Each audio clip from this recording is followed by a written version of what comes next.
हमारा बैच शुरू करते हैं आज। देखिए, शुरुआत में करूंगा आपके साथ चैप्टर नंबर 2 से। सर चैप्टर 1 कहाँ गया? चैप्टर 1 जो होता है ना, सिर्फ थ्योरी होता है। और थ्योरी में क्या लिखा होता है, किसी भी बुक में हमेशा याद रखना, चैप्टर 1 जो होगा ना, वो सबसे बेकार चैप्टर होगा। क्यों? उसमें सारी टर्म्स का मीनिंग लिखा होगा। ये लिखा होगा कि कॉस्ट क्या है, ये क्या है, वो क्या है। भाई ये सब तो हम जब क्वेश्चंस करेंगे, जब आगे के चैप्टर पढ़ेंगे तो धीरे धीरे समझते जाएंगे। जब उस समय समझना ही है तो अभी दिमाग क्यों लगाएं, है ना? तो चैप्टर 1 से शुरू नहीं करते हम, हमेशा पढ़ाई किससे शुरू करते हैं? चैप्टर 2 से। चैप्टर 2 क्या है? मटेरियल। अब मटेरियल क्यों पढ़ा, मैं पहले आपको समझाता हूं मटेरियल चैप्टर क्यों है और क्या है कॉस्टिंग। देखो, हमारे सब्जेक्ट का नाम है cost and management accounting. Cost and management account. Cost management, ये क्या हुआ? दो चीजें क्या हैं? मान लो ये पेन है, आप एक पेन खरीद के लाए या आप प्रोड्यूस करते हो। जब हम प्रोड्यूस कर रहे हैं तो पेन बनाने के लिए मुझे निब चाहिए, प्लास्टिक चाहिए, इसके अंदर सेल भी लगता है मेरा, क्योंकि डिजिटल पेन है, स्टाइलस है। तो आपने कहा अच्छा से बहुत सारी चीजें लगती हैं इस वक्त। तो उसको बनाने के लिए मेरे को जो भी कच्चा माल चाहिए, जिसे हम कहते हैं क्या, रॉ मटेरियल चाहिए, उसे हम मटेरियल चैप्टर के अंदर डील करने वाले हैं। लेकिन क्यों डील करने वाले हैं? क्योंकि अगर मुझे उसकी कॉस्ट नहीं पता तो मैं इसकी प्रोडक्ट की कॉस्ट कैसे निकालूंगा? मुझे कैसे पता चलेगा कितने रुपए में ये पेन बन रहा है? और मुझे ये नहीं पता चलेगा कि कितने रुपए में ये पेन बन रहा है तो मैं बेचूंगा कितने में, बिना इस बात को पता किए कि इसकी एक्चुअली कॉस्ट क्या लग रही है, मैं इसको सेल कैसे कर दूं। समझ आई या नहीं आई? तो आपने कहा बात तो सही है सर, बिना इस बात को पता किए कि कितने में बन रहा है मैं सेल कैसे कर दूं। तो आपने कहा ठीक है सर। तो ये हो गई कॉस्ट। पहली चीज क्लियर है? कॉस्ट में पहली चीज हम पढ़ेंगे मटेरियल, दूसरा हम पढ़ेंगे लेबर, आगे ओवरहेड वगैरह कई चीजें पढ़ेंगे। लेबर का मतलब क्या है? कर्मचारी। लेबर का मतलब क्या है? कर्मचारी। अब आपने कहा कि सर लेबर होती कहां है? क्या अगर मैंने टाई लगा ली, कोट पहन लिया, तो मैं लेबर हूं या नहीं? देखो, लेबर जो है, एम्प्लॉय भी एक तरीके का लेबर होता है। इसलिए तो हम जब बोलते हैं नौकरी, बुरी लग जाएगी लाइन पहले दिन ही। नौकरी के अंदर क्या है? ई हटा दूं तो क्या बच गया? मैं नौकरी कर रहा हूं मतलब मैं क्या हुआ था? बात समझ में आ गई कि नहीं आ गई? अभी बात बहुत बुरी लगती है, दिल पे लग जाती है। सर मैं नौकरी करने जा रहा हूं, इसका मतलब मैं नौकर तो नहीं? कईयों को लग गई ना, क्योंकि हमने सोचा हुआ नौकर means servant. Actually labour is labour, whether वो ब्लू कॉलर हो या व्हाइट कॉलर। ब्लू कॉलर कौन होते हैं? जो फैक्ट्री में काम करते हैं। व्हाइट कॉलर कौन होते हैं? जो ऑफिस में काम करते हैं। लेबर इज लेबर, याद रखना ये बात। तो हम दूसरी खर्चा देखेंगे क्या? लेबर का। तीसरा बाकी खर्चे वगैरह आएंगे, जिसको ओवरहेड वगैरह बोलेंगे, वो बाद में डील करेंगे क्या है वो, समझेंगे पूरा। अब आपने कहा कि ठीक है सर, कॉस्ट निकालना तो हम सीख जाएंगे, वो तो कोई एक डिफिकल्ट टास्क नहीं है कि कॉस्ट क्या है। मैंने कहा फिर सर आप मुझे ये बताइए, कॉस्ट जब हम निकाल रहे हैं, इसके साथ हम बेचें, आपने कहा कई सारी चीज करेंगे, तो ये मैनेजमेंट क्या आ गया? कॉस्टिंग तो आ गया समझ में कि कॉस्ट निकालेंगे बेचेंगे, मैनेजमेंट क्या आ गया? अब मैं आपको एक चीज बताता हूं, जब आप आगे बढ़ोगे, फाइनल में भी आओगे, तो हम कई सारी टर्म सीखने वाले हैं, जिसमें से एक होगी DFMA, एक होगी कॉस्ट रिडक्शन, एक होगी वैल्यू इंजीनियरिंग, वैल्यू एनालिसिस, बहुत सारी इस तरीके की टर्म्स आई। तो ये क्या है? इसमें कॉस्ट कंट्रोल भी आएगी। सर ये सब क्या बोलने जा रहे हैं, इतनी सारी टर्म्स, मीनिंग तो आपने कुछ बताया नहीं। देखो, थोड़ा सा शुरुआत का लेक्चर बोरिंग होगा, क्योंकि फालतू की चीजें समझानी पड़ रही कि हम पढ़ने क्या वाले, सीधा टॉपिक पे ना आगे क्या कर रहा हूं, ये समझाना पड़ रहा है कि क्या क्या आगे पढ़ेंगे। तो देखो, एक बात सोचो, आपको ये बोर्ड दिख रहा है, बिजली का बोर्ड। मैं आपको एक इसी तरीके के बिजली के बोर्ड को दिखाने की कोशिश करता हूं, और आपको दिखेगा, एक होते हैं मॉड्यूलर स्विचेस,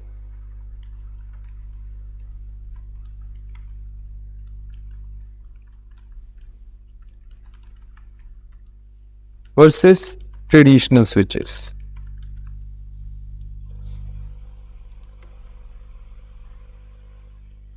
आई होप आपको दिख रहा है और समझ में आ रहा है।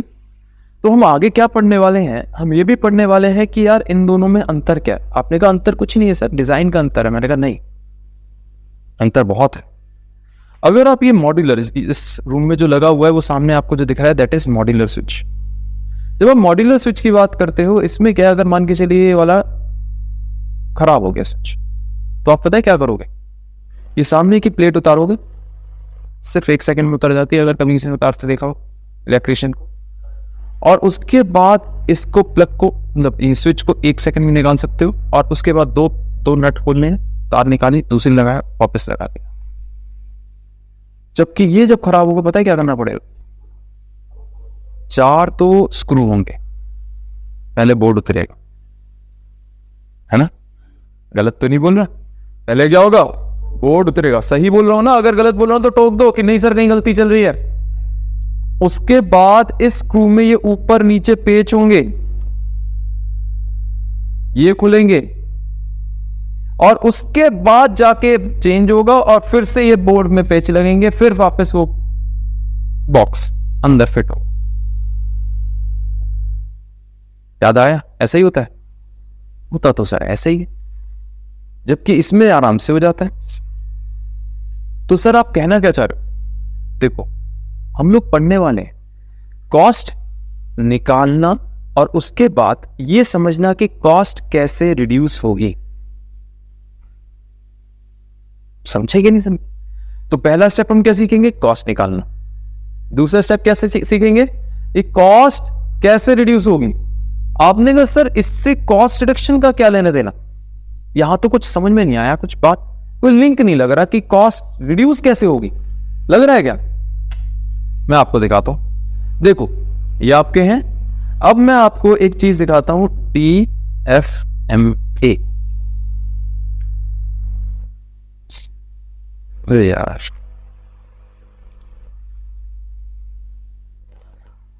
हाँ जी, एक बहुत छोटा सा डिजाइन है, प्रेजेंट डिजाइन और सिंपल डिजाइन।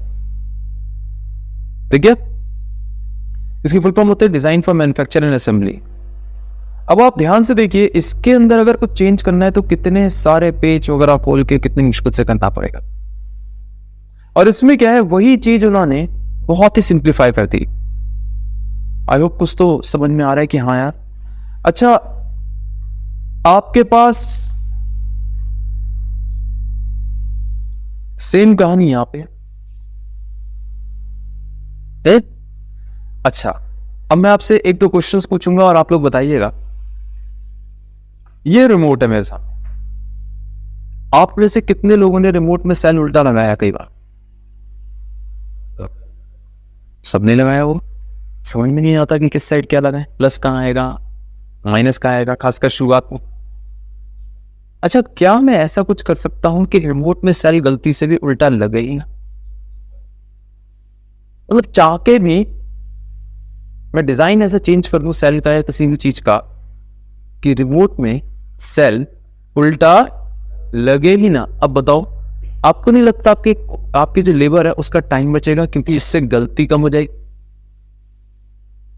सोचो, सही बोल रहा हूं गलत बोल रहा हूं भाई? लेबर की गलती कम हुई है नहीं हुई? हो रही है। आपने कहा लेबर गलती भी कम करेगी, डैमेज कम होगा, इससे कोई चीज भी कम टूटेगी ना, क्योंकि वो चाह के भी उल्टी, अब कार्ट्रेज है, आप उल्टी लगा के देख लो, कार्ट्रेज लगेगी नहीं। प्रिंटर में कार्ट्रेज कभी ट्राई करके देखना, उल्टी लगेगी नहीं। सही बोल रहा हूं गलत बोल रहा हूं? तो आपने कहा कि सर हमें क्या करना चाहिए, डिजाइन ही इस तरीके से कर दो चेंज कि आप चाह के भी गलत तरीके से उसको फिक्स ही ना कर पाओ, या फिर जो बना रहे हैं उसको करने में आपका टाइम कम लगे। तो हम लोग किस चीज के लिए बढ़ गए, हमने शुरू की किस चीज से, कॉस्ट निकालने से। नेक्स्ट स्टेप कहां आ गए, डिजाइन को अपडेट। बात क्लियर है ना भाई? सही, आप खुद देखो, मैं आपको और एग्जांपल सिखा देता हूं।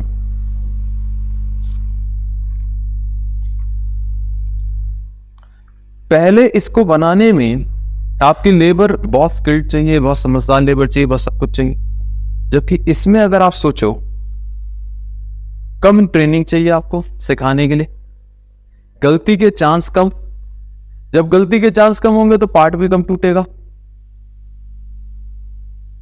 सही है, गलत है? आपने कहा सही बात है सर, ताले में चाबी सीधी जाती है, ताले में चाबी सीधी जाती है, आप टेढ़ी मेढ़ी घुसा के देख लो। लेकिन कई बार दिक्कत ये होती है 6 चाबियों में ये समझ में नहीं आता चाबी कौन सी है। तो अगर ताला ही अलग तरीके का हो जाए और चाबी ही अलग तरीके की हो जाए तो गलती का चांस 0 है। बात समझे नहीं? तो इससे अल्टीमेटली मेरी लेबर का टाइम बचा, मेरा पार्ट्स खराब नहीं हुए, मेरी कॉस्ट कम लगी। आप लोगों के साथ कई बार ये दिक्कत हुई होगी, मैं बताता हूं। 6 चाबियां होंगी, यही समझ में नहीं आ रहा होगा चाबी कौन सी लगनी है। सही है या गलत है? सबके साथ हुआ है? ये ढूंढने में 10 मिनट लग जाते हैं यार चाबी कौन सी है। इधर पापा मम्मी डांट लगा रहे होते हैं, तेरे को चाबी नहीं मिली इतनी देर में, तेरे से लॉक नहीं लग रहा, क्या कर रहा है बैठ के, क्या कर रही है? तो आपने कहा कि सर बात तो सही है, याद तो आगे डांट। तो मैंने कहा ये चीजें हम लोग आगे पढ़ने वाले। अच्छा सर, ये भी समझ में आ गया, design for manufacture and assembly. इसके बाद आपने कहा सर यही कॉस्ट रिडक्शन से रिलेटेड है। अब ये कॉस्ट रिडक्शन क्या है, कॉस्ट रिडक्शन वगैरह क्या है, कॉस्ट रिडक्शन, कॉस्ट कंट्रोल, कई चीजें पढ़ने वाले, कई टर्म्स पढ़ने वाले हैं।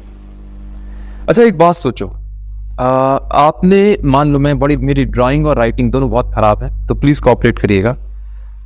ये एक कार बनाई मैंने, मान लेते हैं एक कार ही है देखने में, ट्रक बन गया, हम खुद कह रहे हैं, लेकिन हम कोशिश कर रहे हैं कि बन जाए। चलो जैसा बना बन गया। अब आपने कहा कि सर ये आपने जो कार बनाई, कार तो बन गई। अब टाटा साहब बैठे थे, रतन टाटा साहब, उन्होंने कहा कार बनाएंगे, सबने उनका मजाक बनाया, तुम कार बना ही नहीं सकते। उन्होंने एक कार बनाई जिसका नाम था इंडिका, और जैसे दोस्त ने बताया ट्रक बन गया, एक्चुअली ट्रक ही बन गया। बिल्कुल सही बोला। उसमें बैठ के साउंड प्रूफ कार में भी ऐसा लगता था घर घर घर घर घर घर घर घर घर घर घर।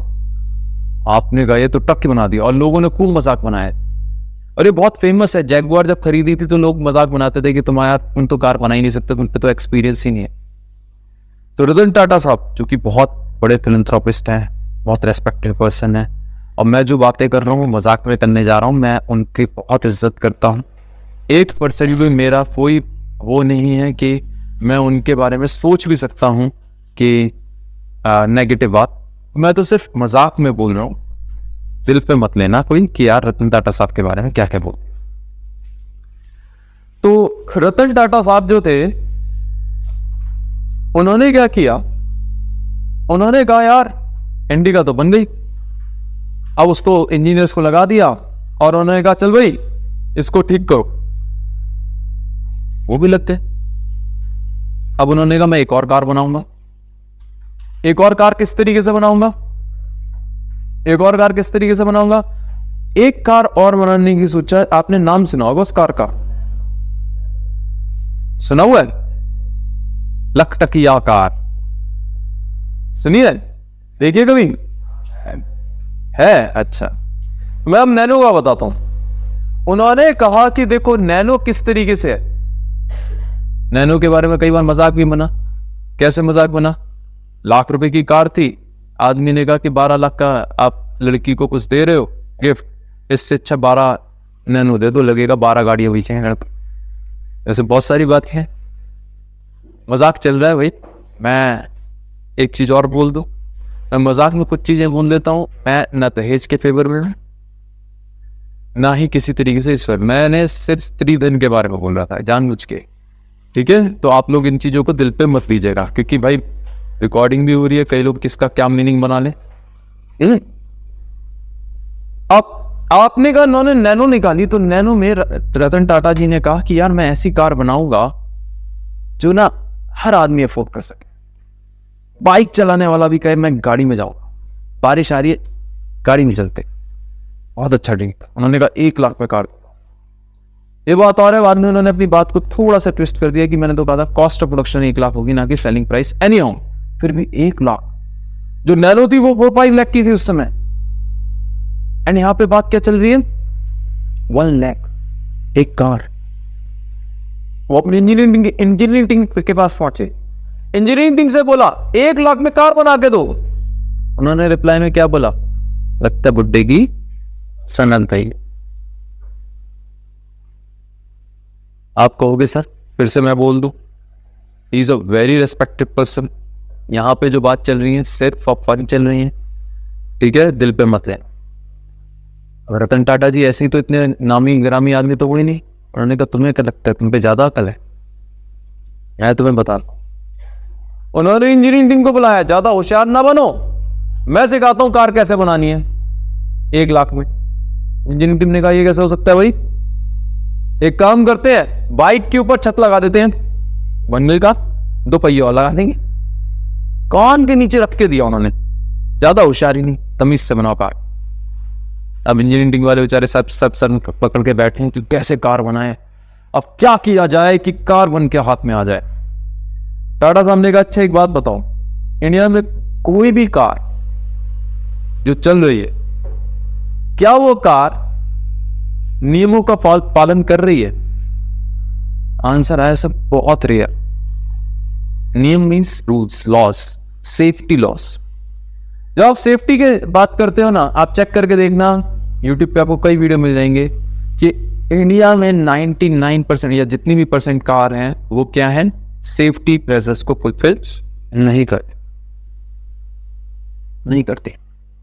तो टाटा साहब ने कहा कि देखो जी ऐसा है, हम भी इस चीज पे कॉम्प्रोमाइज तो नहीं कर सकते, लेकिन हम लोगों को मरने भी नहीं दे सकते। तो टाटा साहब ने क्या किया, अपनी कार जो थी वो ऐसी बना दी। अगर आपने देखी, ऐसा क्यों बनाया भाई, ये तो मैटाडोर टाइप बन गई। अगर क्यों, उन्होंने कहा देखो जी फुटबॉल देखिए, टक्कर मारोगे क्या होगा, घूम जाएगी। उन्होंने कहा टक्कर लगेगी पता क्या होगा, ये पीछे से उछल के यू वापस बैठ जाएगी। ऐसे टक्कर लगेगी, यू ऊपर जाएगी और फिर वापस। तुम कहोगे सर मजाक कर रहा हूं, मजाक नहीं कर रहा है सर, सीरियसली यही किया, सीरियसली यही किया। आप कहोगे क्या बात कर रहे हो सर, हाँ, क्योंकि एयरबैग्स वगैरह बहुत महंगे पड़ते हैं ना भाई, 1-2 लाख के तो एयरबैग्स वगैरह का सिस्टम ही पड़ जाएगा। बताओ कैसे कार बन जाएगी फिर एक। तो उन्होंने कहा कुछ तो करना पड़ेगा, लोगों की लाइफ के साथ भी नहीं खेल सकते, कार ऐसे बना देंगे, उसकी स्पीड लिमिट रखेंगे। जब तुम तेज चला ही नहीं पाओगे तो मरोगे कहां, खाक, समझे या नहीं। तो इसलिए कार मैक्सिमम कितनी स्पीड पे जाती है, बहुत ज्यादा चीज दिए तो कह रहा भाई 80 या 90 पे जाती।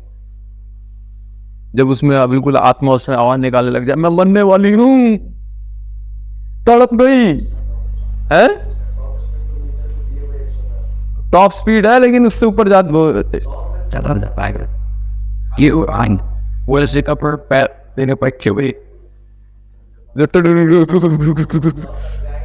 फिर आ गया 100 पे, फिर वापस नीचे, नहीं मैं मर जाऊंगी वापस। टाटा साहब ने बड़ा सोच के बनाया था, समझे। तो आपने क्या कहा, अच्छा, तो उन्होंने यही कहा कि भाई देखो मरने नहीं दूंगा, किसी को मरने नहीं देंगे। तो उन्होंने कहा यार फिर भी टक्कर में मर तो सकते हैं, कुछ भी कहा, टक्कर में मर तो सकते हैं। तो उन्होंने कहा यार मरेंगे तो क्या होता है, यार स्टीयरिंग क्या होगा, ये लगा हुआ देखो। सबसे ज्यादा डर किस में होता है कार में, मैं बताऊं यार, स्टीयरिंग की रॉड मुंह में ना घुसाओ। लगता है चाहे उन्होंने इंजीनियरिंग पूरी कर रखी, लेकिन दिमाग में तो आता है एक बार को, यार ये सीधी रॉड आती क्यों नहीं टक्कर लगने पे। टाटा साहब वगैरह के दिमाग में भी आया। उन्होंने कहा स्टीयरिंग का सिस्टम तो हम कई सारे इसमें जॉइंट लगाएंगे ताकि ये वहां तक ना पहुंचे, बस एक अंतर करते हैं, ये इंजन उठा के ना पीछे डाल देते हैं। पता है या नहीं पता, टाटा का इंजन किधर है, पीछे है ना पापा, वो भी जनरेटर है। अब जब ये टक्कर लगती है, अब देखो इंजन का वेट होता है, क्यों ऐसा नहीं होना चाहिए ना, इंजन गोद में रखा हुआ है, टक्कर हुई तो ऐसा नहीं होना चाहिए ना, इंजन क्या है, गोद में है ना। तो उन्होंने क्या किया, इंजन कहाँ ले गए, पीछे ले गए। समझ में आ रहा है या नहीं आ रहा? अब उन्होंने कहा अच्छा, इंजन पहुंच गया कहां पे, पीछे रखा हुआ इंजन। अच्छा, अब कार कम उछलेगी क्योंकि वेट कहां पहुंच गया, पीछे, तो सेफ्टी और बढ़ गई। फुटबॉल जो बनी वो क्या, अब थोड़ी कम उछली, नहीं तो फिर भी क्या चांस था, एक बार को पलट जाएगी। अब चांस कम हो गया कि नहीं हो गया? समझ में आया? अब आपने कहा कि सर ऐसे ही कई सारे चेंज किए। अल्टीमेटली उन्होंने कार बना के दिखा दी बहुत अच्छी। तो ये सारी चीज क्या कहेंगे, कॉस्ट का रिडक्शन। कॉस्ट का रिडक्शन होता क्या है, एक टर्म पढ़ने वाले। अब मैं सब्जेक्ट का नाम लेने जा रहा हूं, स्ट्रेटेजिक मैनेजमेंट। कौन सा सब्जेक्ट पढ़ा रहे हो सर, कॉस्टिंग या एसएम? मैंने कहा स्ट्रेटेजिक मैनेजमेंट में एक टर्म पढ़ेंगे, वैल्यू। और वो वैल्यू का मीनिंग क्या है, value is seen in the eyes of customer. Value ना कहां देखी जाती है, कस्टमर की आंखों में। आपने कहा वो कैसे देखते हैं सर, बड़ा सिंपल है। मान लो आपका नाम दोस्त भूल गए, भव्य। मैंने भव्य को एक कार दी, भव्य कहना मुझे जरूरत ही नहीं, मैं कहा ले ले यार, ले ले।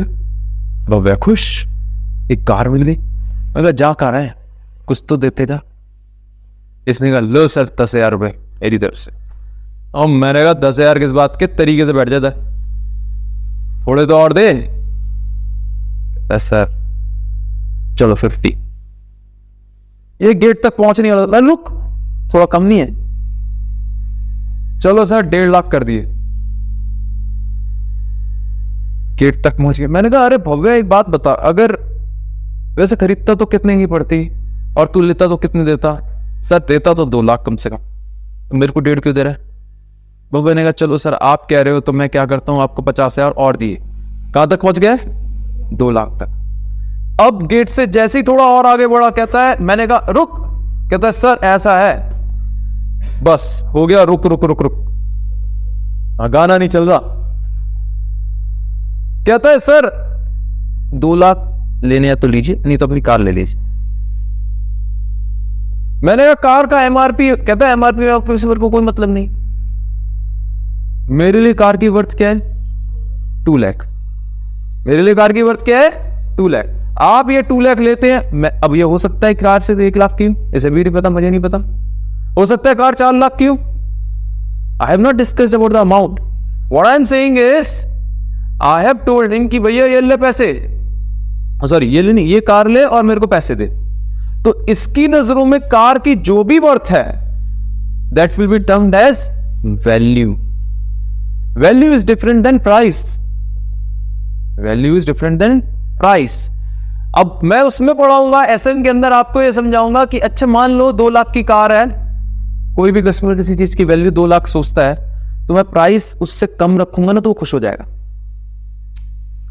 तो कंपनी प्राइस कैसे डिसाइड करती? अब ये बैठी है आकांक्षा, इन्हें ये पेन चाहिए, बहुत नीट है, बहुत बढ़िया पेन है ना, इनके लिए इस पेन की वर्थ 50 रुपीज है। कितनी है, 50 रुपीज। इन अभी हमने पहली बार पेन दिया, मैंने चलाने को दिया, शी वॉज इलेटेड, बहुत खुश थी कि यार सर बहुत बढ़िया पेन दिया। मैंने कहा कुछ तो पैसे दे दो। शी वॉज विलिंग टू पे मी मैक्सिमम व्हाट अमाउंट, 50 रुपीज। मैंने कहा अच्छा 50, तो मैं इसका प्राइस क्या रखूं, क्या 50 से ज्यादा रखूंगा या कम रखूंगा? कम रखूंगा। तो एमआरपी या प्राइस जो रखती है कंपनी, वो किससे कम रखती है, वैल्यू से थोड़ा कम रखती है, ताकि कस्टमर जो हो हमेशा खुशी से उसके पैसे दे सके। ये हम कहां पढ़ने वाले हैं, स्ट्रेटेजिक मैनेजमेंट। तो सर ये तो आप कॉस्टिंग के अंदर पढ़ा रहे हो, ये सब ना इंटरलिंक्ड है। आपको लगेगा वो अलग है ये अलग है, नहीं, ये सब क्या है, interlink. Accounts, tax, costing, SM सब इंटरलिंक है। एफएम, हाँ एसएम और कॉस्टिंग थोड़ा ज्यादा इंटरलिंक है, क्योंकि हम यहां पे मैनेजमेंट के पॉइंट ऑफ व्यू से सोच रहे हैं। आपने कहा ठीक है, तो हम यहां पे जब कॉस्ट रिडक्शन की बात करते हैं तो हम कहते हैं कि यार वैल्यू वही रहे चीज की, मतलब गाड़ी गाड़ी ही रहे, लेकिन मेरी जो कॉस्ट है वो क्या हो जाए, कम हो जाए। एग्जाम्पल लास्ट जिससे आपको बात समझ में आ जाएगी। मोबाइल ही है, उसकी वैल्यू वही मिल रही है, लेकिन उसकी कॉस्ट अब कम होती जा रही। पहले इतनी बड़ी ईट आती थी, मोटरोला की जब पहले आई थी इतनी बड़ी ईट आती थी, अब इतना सा आता है। पहले महंगा आता था, अब सस्ता है ना। वैल्यू तो वही है, आपने उसके अंदर के कंपोनेंट वगैरह चेंज कर दिए, उसकी जो यूसेबिलिटी है वो कम नहीं की बल्कि बढ़ा दी। तो वैल्यू तो आप ज्यादा दे रहे हो, कॉस्ट कम ले रहे हो। This is what they are doing. बात समझ में आ गई? तो ये चीज अभी आपको डिटेल में पढ़ने की जरूरत नहीं है, अभी देखो इंट्रोडक्शन है, थोड़ा सा मैं आपको गाइड कर रहा हूं। तो यही कॉस्ट रिडक्शन में हम सीखेंगे वैल्यू एनालिसिस, वैल्यू इंजीनियरिंग, और लास्ट है कॉस्ट कंट्रोल, जिसे हम चैप्टर का नाम बोलेंगे स्टैंडर्ड कॉस्टिंग। इसमें क्या होता है, हम सोचेंगे यार इस पेन बनाने की कॉस्ट कितनी लगनी चाहिए थी, ओ 40 रुपीज। अरे इस पेन पे कॉस्ट कितनी लगी, 15। प्रोडक्शन वाले की गर्दन पकड़ी, ओए इधर आबे, कितने लगने चाहिए थे, 40, तूने कितने लगा दी, 50। क्या कर रहा था, इंस्टाग्राम पे रील देख रहा होगा, चीज खराब हो गई, ज्यादा पैसे क्यों लग गए। वो कहेगा मेरी गलती नहीं है सर, वो जो बैठा है ना, कौन, वो परचेज मैनेजर है, उसकी गलती है। अच्छा, मैंने कहा इधर आबे, कान के नीचे रख के दिया। क्या कर रहा था तुम, सर थोड़े से थोड़ी सी गलती हो गई, सही कह रहे, रील बना रहा था। खैर पॉइंट ये, जितने का आना चाहिए था वो महंगा माल लाया। तो हम लोग क्या करेंगे, एंड में कंट्रोल करेंगे, मतलब कितने कॉस्ट लगनी चाहिए थी और क्या कॉस्ट लगी, उसको क्या कहेंगे, कंट्रोल। तो कंट्रोल होता है हमेशा एंड, ताकि फ्यूचर में ये चीज रिपीट ना। तो ये सारे चैप्टर्स हम पढ़ने वाले इस तरीके से। साथ में बीच में आ जाएगी अकाउंटिंग। अब कुछ भी करेंगे तो बिना अकाउंटिंग के काम थोड़ी चलेगा। आपने कहा हाँ सर अकाउंटिंग भी तो आएगी, लेकिन सर अकाउंट्स तो सब्जेक्ट ही अलग है, आपका फाइनेंशियल रिपोर्टिंग तो सब्जेक्ट ही अलग है। मैंने कहा तो क्या, why should they have all the fun, मैं भी थोड़ी अकाउंटिंग कराऊंगा। बस अंतर क्या है, वो लोग अकाउंटिंग क्या कर रहे हैं, वो लोग अकाउंटिंग कर रहे हैं शेयर होल्डर्स के पॉइंट ऑफ व्यू से, इसीलिए उनको बोला फाइनेंशियल अकाउंटिंग। फाइनेंशियल अकाउंटिंग क्या होती है सर, फाइनेंशियल अकाउंटिंग मतलब देखो, अगर उन्होंने कुछ भी दिया तो आपको IFRS, इंड AS ये सब फॉलो करने। शायद आपने थोड़ा बहुत नाम सुना हो, नहीं सुना तो आप सुन लोगे। कुछ अकाउंटिंग फॉर्मेट्स हैं, जैसे अगर आपको मैं याद दिलाता हूं, ये होता था ना यार, ये असेट साइड, ये liability, source of fund, application of fund पढ़ा है, ये सब पढ़ेंगे। तो हम भी करेंगे, लेकिन हम क्या करेंगे, हम मैनेजमेंट के लिए करेंगे। चलो अब मैंने बहुत पका लिया, क्योंकि इंट्रोडक्शन था तो थोड़ा सा टाइम लगता ही है। ये हमारे सारे चैप्टर्स हैं, मैंने चैप्टर वाइज ना लेके सारे चैप्टर्स को एक साथ खिचड़ी बना के दिया। और अब आपको समझ में आया होगा मैंने चैप्टर 1 पहले क्यों नहीं कराया, क्योंकि पूरे चैप्टर में ऐसे ही आपको लगेगा, फिर आपको क्या करोगे, आप कहोगे कि सब बड़ी तेज वाली नींद आ रही है, बहुत मस्त, क्लास में अच्छी नींद आती है। तो इससे हम सीधा शुरू करेंगे किससे, चैप्टर नंबर 2। चैप्टर नंबर 2 है मटेरियल। मटेरियल में क्या है, सबसे इंपॉर्टेंट चीज है किसी भी चीज को बनाने के लिए, मटेरियल। अब आपने कहा कि सर मटेरियल में किस तरीके से होता है। अब आपको यहां पे कुछ क्वेश्चंस दिख रहे होंगे, क्वेश्चन 1 2 3 4 आपको दिख रहे हैं। मटेरियल पेज 2.3 पे आपको क्वेश्चन 1 2 और पेज 2.4 पे 3 और 4 मिल गए। हम इससे शुरू करते हैं कि हम जब कच्चा माल खरीदेंगे तो क्या खर्चा रहेगा, किस तरीके से खर्चा रहेगा। अब देखो एक बात सोचो, खरीदने वगैरह से पहले एक सिंपल सी चीज पूछता हूं, आपको GST थोड़ा बहुत पता है क्या होता है, थोड़ा मुझे मालूम है, मैं संजीव सर के डोमेन में थोड़ा सा बोल रहा हूं, लेकिन आपको समझना जरूरी है क्योंकि अभी उन्होंने पढ़ाया नहीं होगा, मैं तो शुरुआत है, धीरे धीरे करके पढ़ाएंगे। तो GST में क्या होता है मैं आपको आज थोड़ा सा समझाऊंगा, पूरा डिटेल में तो संजीव सर ही बता पाएंगे बेटर वे में, लेकिन थोड़ा सा मुझे आज बताना पड़ेगा। अच्छा एक बात सोचिए, 2 पर्सन है, एक मैं हूं और एक निर्भय, एक आ गया फराग, एक हो गया निर्भय। पराग ने 500 या 400 रुपीज का कुछ बेचा, आसान कैलकुलेशन के लिए 500 का बेचा। आपको पता है ना 18% टिपिकली जीएसटी का रेट होता है। तो मैं गवर्नमेंट को कितने रुपए का जीएसटी दूंगा बता रहा, 90। तो मैं अल्टीमेटली देखो क्या करूंगा, 590। जिसको नहीं पता जीएसटी का बिल्कुल बेसिक, वो बोल दे, मैं वो भी बता दूं।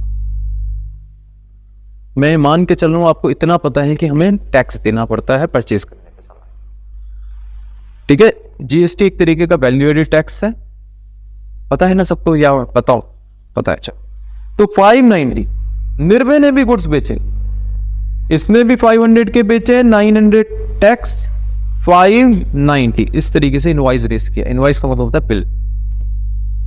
मैंने दो पर्सन से ए और बी से गुड्स खरीदा। ए है अभित, बी है भव्य, ए बी। और निर्भय ने भी क्या किया, ए से खरीदा और बी से गुड्स खरीदे। इन्होंने 100 के, मैंने 100 के इससे 100 से खरीदे, इसने भी क्या किया, 100 के खरीदे। चल सही नहीं बात तो चल रही, अभी डिफरेंशिएट कर दूंगा। हमने क्या किया, अब जब मैंने इसके पास में आया, हाँ भाई अभी 100 रुपए की चीज है, ये लो 100 रुपए, मैं चला, कहेगा रुको जरा, 100 रुपए के साथ इसके टैक्स तो दो। मैं कहूंगा टैक्स किस बात का, टैक्स तुम बियर करो। अरे सर क्या बात कर दी, मैं कहां से बियर कर लूंगा, फिर कमाऊंगा कहां से? सर आप टैक्स आपका अलग पड़ेगा। मैंने कहा मतलब कितने पड़ेंगे? कहता है 100 + 18 कितने, ये पता है, समझ में आ रहा है? यहां पे भव्य ने भी यही कहा। मैंने कहा चलो इसी तरीके से इधर चल रहा है। तो इनकी बिलिंग किस तरीके से हो रही है, इस तरीके से। अब क्या हुआ, आपने कहा कि सर यहां तक बात समझ में आ गई। मैंने क्या किया था, मैंने एक स्मार्टनेस कर ली थी, मैंने ना जीएसटी में रजिस्टर करा दिया था और निर्भय ने रजिस्ट्रेशन नहीं कराया था। तो सर इससे क्या हुआ, इससे कोई फर्क पड़ता है? मैं आपको फिर भी समझा देता हूं, क्योंकि हो सकता है आप से किसी को ना बताओ, है ना। मैंने जीएसटी रजिस्टर करा दिया था, निर्भय ने जीएसटी रजिस्टर नहीं कराया था। मैंने पहले ही कहा ये डिटेल में जो पढ़ना है वो कौन पढ़ाएगा, संजीव वाशने से, मैं नहीं पढ़ाऊंगा। मैं आपको सिर्फ बेसिक दे रहा हूं जितना मेरे क्वेश्चन से रिलेटेड है। ये कॉस्ट खरीदने पे कितनी लगती है। तो आपने कहा फिर क्या होगा सर? मैंने कहा एक बात सोचो, मैंने 200 रुपए की चीज खरीदी, कैसे? 100 + 100, बेची कितने की? 500। तो कितने का मैंने वैल्यू को ऐड किया अपनी एंड पे? 300। यही चीज इसने भी किया, 200, 500, 300 वैल्यू ऐड किया। लेकिन क्योंकि मैंने जीएसटी रजिस्टर करा रखा है, सरकार के पास में पहुंचा, मैंने कहा सर टैक्स पे करना है। उन्होंने कहा अच्छा टैक्स पे करना है, हाँ दो जल्दी दो। मैंने दिए कितने? मैंने दिए 90 देने लगा था, लेकिन मैंने कहा रुको, 18 तो मैं ए को दे चुका और 18 मैं बी को दे चुका, ये पैसे आप उनसे जाके लो, मुझसे मत लो। गवर्नमेंट ने कहा आपसे ना लो, उनसे लो। ये क्या लॉजिक है? इनपुट का मिला मुझे credit, input tax credit, input tax credit. सरकार ने कहा ये क्या बोल रहा भाई, 18। अच्छा कितना तक आ गया? 54। मैंने कहा मैं आपको दे तो 50 पूरे 90 रहा हूं। उन्होंने कहा कैसे? मैंने कहा 54 मैं आपको कैश में दे रहा हूं और 18 मैंने आपके नाम पे उसको दे दिया। आपने कहा उसको दे दो, मैं उससे सेटल करता रहूंगा। मैंने उसको दे दिया, किसको? अभित को दे दिया, और दूसरे 18 दिए किसको? भव्या को। अब जब मैं जीएसटी में रजिस्टर नहीं था उस समय क्या था, जैसे निर्भय भी जीएसटी में रजिस्टर नहीं था, उसने क्या किया, वो पहुंचा, उसने कहा देखो जी मैंने 90 रुपीज आपको दे दिए, सरकार से कहा। उन्होंने कहा अच्छा। कहता है 18 तुमने यार परागुप्ता को भी छोड़े, मेरे भी छोड़ो। सरकार ने कहा किस बात के छोड़े? मैं क्यों छोड़ू, सरकार कह रही है। वो कह रहा अरे यार मेरी तो जेब से 2 बार लग गए, 90 यहां भी लग गए, 18 यहां भी लग गए। सरकार ने कहा हमारी गलती थोड़ी है, तुमसे किसने मना किया था जीएसटी में रजिस्टर कराने का। आपने कहा सर ऐसा भी होता है। हाँ जी ऐसा होता है। आपने कहा कि सर इससे कहते हैं देखो या ये 54 जो मैंने दिया ना, ये आप सीधा 18% ऑफ 300 भी कर सकते थे। कर सकते थे या नहीं कर सकते थे? 54, क्योंकि वैल्यू एडेड कितनी हुई है 300। भाई आपने कहा 18 मैंने यहां दे दी, 18 मैंने यहां दे दी, और रिमेनिंग जितनी वैल्यू एडेड है उस पर मैं दूंगा टैक्स। कंफ्यूजन तो नहीं है?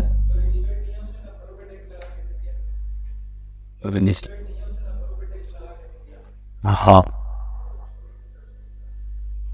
इधर से ये सारी बात आपकी सही है। जो रजिस्टर्ड नहीं है उसने 90 रुपए टैक्स लगा कैसे दिया?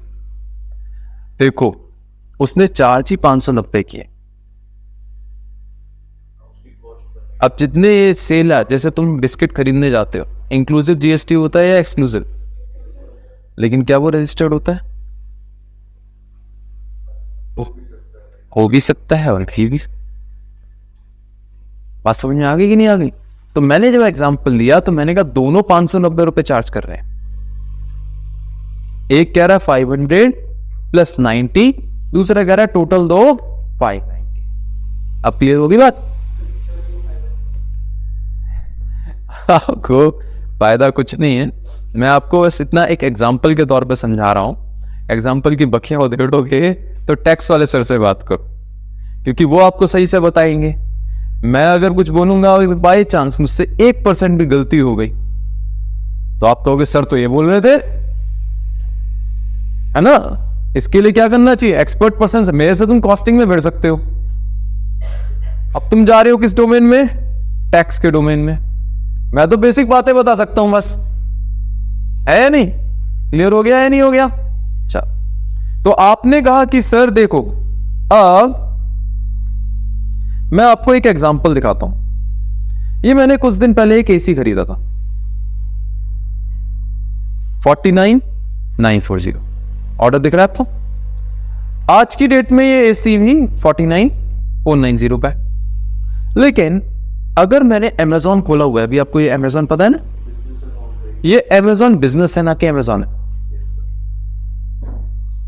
अगर अमेजॉन बिजनेस खोल रहा हूं तो अगर आप ध्यान से देखिए ये यहां पे कैसे लिख रहा है, एक्सक्लूडिंग जीएसटी, इंक्लूडिंग जीएसटी। अब बारी आई जब मैं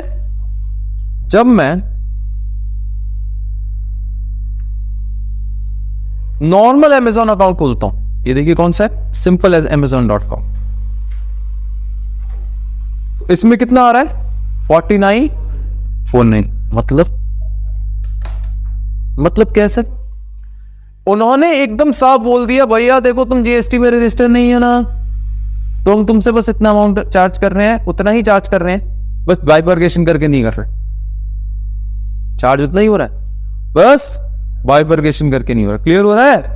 आपने कहा आगे दूसरी जगह ये आ गया, आपने कहा कि सर दूसरी जगह क्या है, दूसरा अमेजॉन बिजनेस है। अमेजॉन बिजनेस कोई अंतर नहीं होता, बस आपको अपना कंपनी का रजिस्टर कराना होता है उस पर, उसके बाद वो आप बिजनेस अकाउंट में कन्वर्ट कर देते। इसमें यही चीज अगर आप ध्यान से देखिए, उसने कहा एक्सक्लूडिंग जीएसटी इंक्लूडिंग जीएसटी आपसे 19,510 19,510 रुपीज की मेरी सेविंग्स होगी। कब? ये तो जी उस पर कम है, सॉरी ये गलत बोल दिया। ये 11,000 समथिंग है, दोनों का गैप कितना रहा है 11,000 समथिंग। मैंने कहा 11,000 का फायदा कैसे होगा? 11,000 का फायदा कैसे होगा? वो कहता है देखो 11,000 का फायदा ऐसे होगा, जब आप मेरे से बिजनेस अकाउंट में खरीदोगे आपको टैक्स का क्रेडिट मिल जाएगा। बात समझे या नहीं समझे? अगर मैंने नॉन बिजनेस अकाउंट पे खरीदा तो क्या मुझे टैक्स क्रेडिट मिलेगा? नहीं। तो मेरे कितने लगेंगे 49,000 समथिंग। लेकिन अगर मैं बिजनेस अकाउंट से खरीदता हूं तो मेरे को क्या मिल जाएगा? टैक्स का क्रेडिट। तो मैं क्या कहूंगा? फिर से वही बात आ गई, सरकार को मैं क्या कहूंगा? भाई उधर दे तो दिया टैक्स तेरे नाम पे, अब तुम वहां से ले लो, मेरे से क्यों ले रहे हो? बात क्लियर है? तो आपका जो इनवॉइस आएगा वो इनवॉइस किस तरीके का है, कुछ इस तरीके का इनवॉइस आएगा। जीएसटी अकाउंट जो होता है, ये मेरी कंपनी है एसएसवी स्टडी बाय टेक। आपने कहा अच्छा ये जीएसटी रजिस्ट्रेशन नंबर मेरा, ये आपका जिस कंपनी ने सेल किया है उसका पैन नंबर, जीएसटी नंबर। अब उसने कहा ये देखो ये अमाउंट है, ये जीएसटी है 10,825 और ये टोटल अमाउंट है।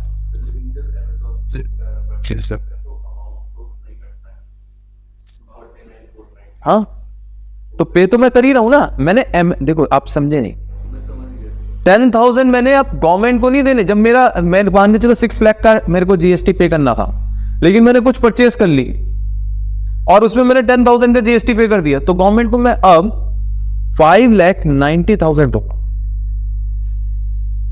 दूंगा कि नहीं दूंगा, या 6 लाख दूंगा बताओ।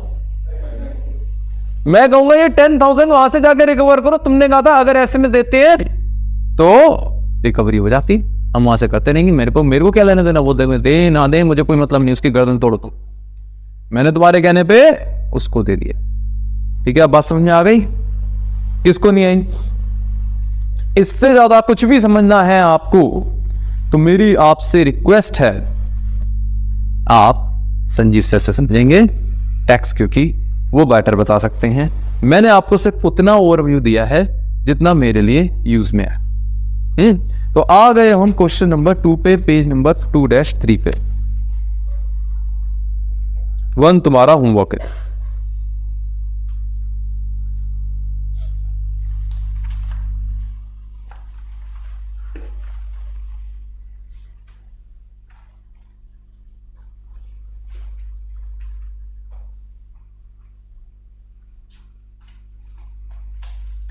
देखिए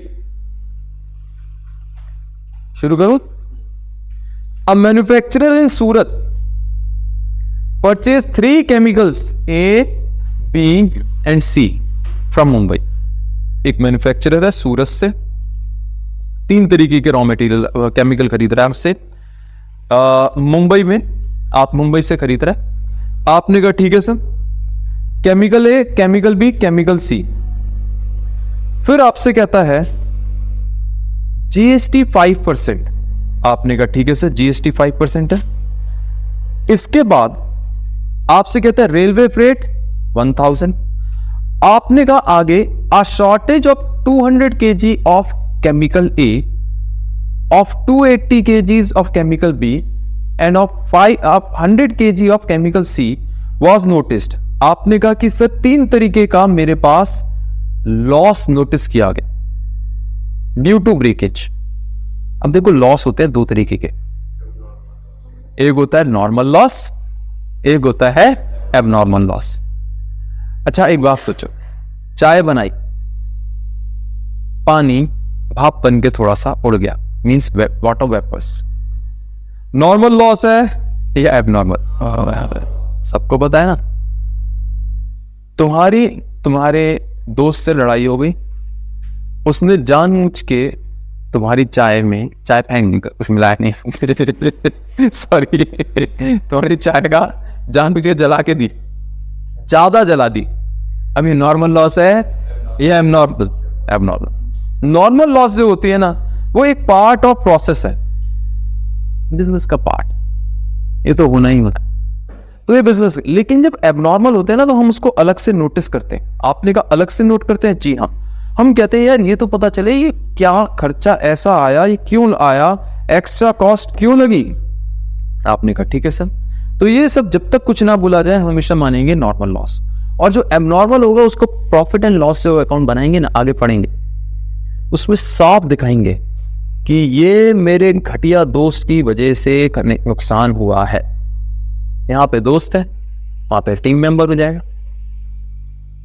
समझ में आ गया कि नहीं आ गया भाई? एबनॉर्मल चीजों को साफ स्पेसिफिक करोगे, किसके स्पेसिफाई करोगे, किसमें? प्रॉफिट एंड लॉस में, कि ये किसकी वजह से है? उस कपटी मानव की वजह से। चल, दोष बन गया, जो कि है ना, जो दोस्त था लेकिन बन गया क्या? दोष। चल, at Surat the manufacturer paid municipality tax at ₹10 per KG. सूरत में हमसे कहा मैन्युफैक्चरर कितने पे कर रहा है? 10 पैसे पर केजी के हिसाब से municipality tax. He also paid cartage of ₹20 for chemical A, ₹63 for chemical B and ₹31 for chemical C. Cartage, cartage समझते हो, भाड़ा। अब कार्टेज के कई नाम, पहला नाम कार्टेज, दूसरा फ्रेट, कैरेज, ऑक्टर फॉक्टर भी हो जाता है। वैसे मेन शिपिंग कॉस्ट। अब शिपिंग कॉस्ट पे कई लोग कहते हैं सर हमारे यहां तो जहाज नहीं है, पानी नहीं है। कहीं आता है ना सर इतनी सी हम ना, शिप कहां से आएगा, इसमें शिपिंग कॉस्ट लगा रहे हो। देखो शिपिंग कॉस्ट बेसिकली यहां पे क्या है, थोड़ा सा पढ़ाई से हट रहा हूं। एक होती है अमेरिकन इंग्लिश, एक होती है ब्रिटिश इंग्लिश। अमेरिका ने हमें रोटी दी और ब्रिटिशर्स से हम आजाद हुए। अमेरिका ने सारी जॉब्स कहां से आती मेनली, अमेरिका से। हम लोग चले जो थे आउटसोर्सिंग के दम पे चले थे शुरुआत में, अगर थोड़ा बहुत ही पता हो, इसको बुरा मत मानना। हम लोगों का मेन जो चला था वो आउटसोर्सिंग से चला था, बाद में तो हम सेल्फ रिलायंट हुए। तो आपने कहा जो सीखे इंग्लिश कहां से सीखे, ब्रिटिशर्स से। बड़े होते होते, जब तक मैं छोटा था ये था Z, बड़े होते होते हो गया Z, हो गया कि नहीं हो गया। लेबर की स्पेलिंग में LABOUR से U गायब हो गया। कलर की स्पेलिंग में भी ऐसा ही हुआ।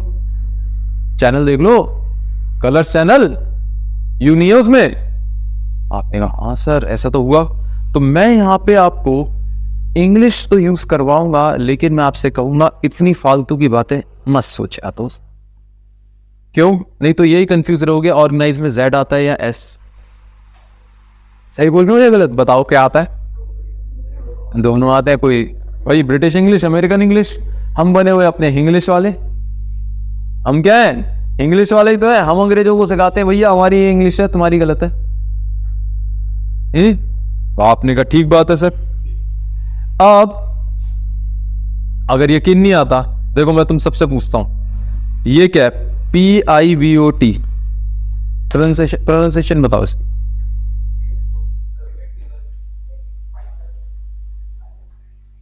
अब घर पे देखना, जितने इंडिया में लोग हैं सब, अगर किसी को एक्सेल आता होगा वो इसको पाइवट टेबल बोल रहे होंगे। जबकि अच्छा चलो ये है पिवट। एक और पूछता हूं, चलो बताओ क्या लिखा है, परबोला। बस ये क्या है, ये क्या है, परबोला। मजाक नहीं कर। इसीलिए हमें क्या करना है, आ कहां गया मुझे नहीं मालूम। मैं यहां पे तुम्हें इंग्लिश की क्लास देने नहीं बैठा, मैं ये समझाना चाह रहा हूं। तो इंग्लिश तो बीच में फंसेगी ना। अगर मैं बोलूं कार्टेज और फ्रेट एक चीज है, मान लेना, मेरे से लड़ाई नहीं करना कि सर इसका मीनिंग ये क्यों है। क्यों मुझे नहीं मालूम क्यों, ये है तो है। परबोला में आ कहां गया मुझे नहीं मतलब, सही है गलत है। साइकोलॉजी में पी कहां चला गया मुझे कोई लेना देना नहीं। वो है ना एक फिल्म आई थी चलते चलते, उसमें एक डायलॉग था ना, PUT पुट, BUT पुट क्यों नहीं होता और CUT कुट क्यों नहीं होता। मुझे क्या करना भाई, है मेरे को क्या करना है। तो आपने कहा ठीक बात है सर। आपने कहा कि सर देखिए, तो यहां पे आ गया, पढ़ाई पे वापस आ रहे हैं, कार्टेज ₹20 केमिकल है 6, इस तरीके से बाकी दोनों के भी लिखे हैं। कहते हैं कैलकुलेट द स्टॉक रेट। जब मैं रेट की बात करता हूं तो मैं पर केजी की बात करता हूं, ठीक है, पर केजी, पर यूनिट, पर समथिंग, चाहे पर 100 ही क्यों ना आ जाए। रेट मतलब पर, जिसके पर लगे। आपसे टोटल अलग चीज है, रेट अलग है। That you would suggest for issue price of chemical assuming a provision of 5% towards further provision. आपने कहा 5% हमारा फर्दर खराब हो सकता है। अच्छा एक बात सोचो दोस्तों, अब कई लोग कहते हैं कि सर ये आपने इतनी देर लगा के क्वेश्चन पढ़ा, क्या टाइम लग जाएगा पेपर में, कैसे करेंगे? तो पेपर के लिए कैसे क्वेश्चन पढ़ते हैं, ध्यान से सुनो, ध्यान से सुनना। सबसे पहले आओगे, जैसे क्वेश्चन देखोगे लास्ट लाइन पे, कहां जाओगे? Last line. सिर्फ लास्ट लाइन में ये पढ़ोगे कि पूछा क्या। अब समझ में आ जाएगा कुछ आता भी है या नहीं आता इस चैप्टर। सही बात है या गलत बात है? और किसी को लास्ट लाइन पढ़ने में कम समझ में आता है तो सबसे पहले क्या करेगा, फर्स्ट लाइन एंड देन कहां पे आ जाएगा, लास्ट लाइन। 100% उसे चैप्टर पता चल जाएगा किस चैप्टर में से पूछा। अब आपको अगर ये पता चल गया ये इस चैप्टर में से है, तो आप क्या करेंगे? आप ये डिसाइड कर सकते हैं कि मेरे को ये आता है तो करूं, नहीं आता तो इसको बाद में मार्क कर देंगे, बाद में करने के। ये चीज सबसे इंपॉर्टेंट होती है।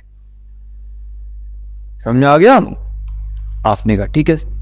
तो हमें ये, इसके बाद हम दोबारा इस क्वेश्चन को पढ़ेंगे। एक बार पढ़ लिया उसके बाद हम पढ़ेंगे, मतलब पेपर में पहले फर्स्ट लाइन लास्ट लाइन, उसके बाद रिमेनिंग क्वेश्चन को पढ़ेंगे। तो आपने कहा सर समझ में तो आ गया, आप किस तरीके से करेंगे इस क्वेश्चन को? मैंने कहा देखो दोस्तों, आपको एक चीज बताई, 3 है आपके पास रॉ मटेरियल। अब 3, 5, 2 मैं अभी रफ में कर रहा हूं, अभी करेंगे कोई नहीं। 3000, 5000, 2000। आपसे कहा कि देखो, आपसे कहा नॉर्मल जो लॉस है वो कितना कितना है?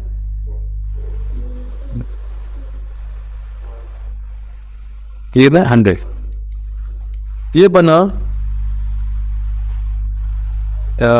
4720 1900। आपने कहा ठीक है सर। अब इस पे इसने कहा नीचे लास्ट में क्या बोला था, 5% फॉर द डिटेरियोरेशन का हमने एक प्रोविजन बनाया, तो 5% इसमें से और कम की, क्या बचा? 1400 माइनस हो गया तो 2660, 190 माइनस किया 1207 10। ये वाला बताओ। तो आपने कहा इतने तो मेरे पास क्या हो गए, यूनिट्स। मुझे पता चल गया कि अल्टीमेटली जो मैं फाइनल प्रोडक्ट बनाऊंगा इस रॉ मटेरियल को यूज करके। आप कुछ कंफ्यूज लग रहे हो दोस्त? भव्य पक्का? पीछे विनायक? अच्छा, किसी को कोई डाउट है ना, पूछने से पहले घबराना नहीं, बिल्कुल बिंदास होके। इतनी देर में इतना तो समझ में आ गया होगा, मुझे कोई बात बुरी नहीं लगती। खूब खुला होके बोलो, जो समझ में आए नहीं आए जैसा भी है बोलो। तो आपने कहा कि 3 रॉ मटेरियल लगाए जिसमें हमारा इतना वेस्ट हो रहा है। अच्छा, तो मुझे ये सोचना है कि इस स्टॉक में से फाइनली जो बचेगा, जो यूजेबल स्टॉक है वो ये है ना। मान लो 1:1 का है, मतलब इनपुट जितना लगाता हूं उतना ही आउटपुट बनता है।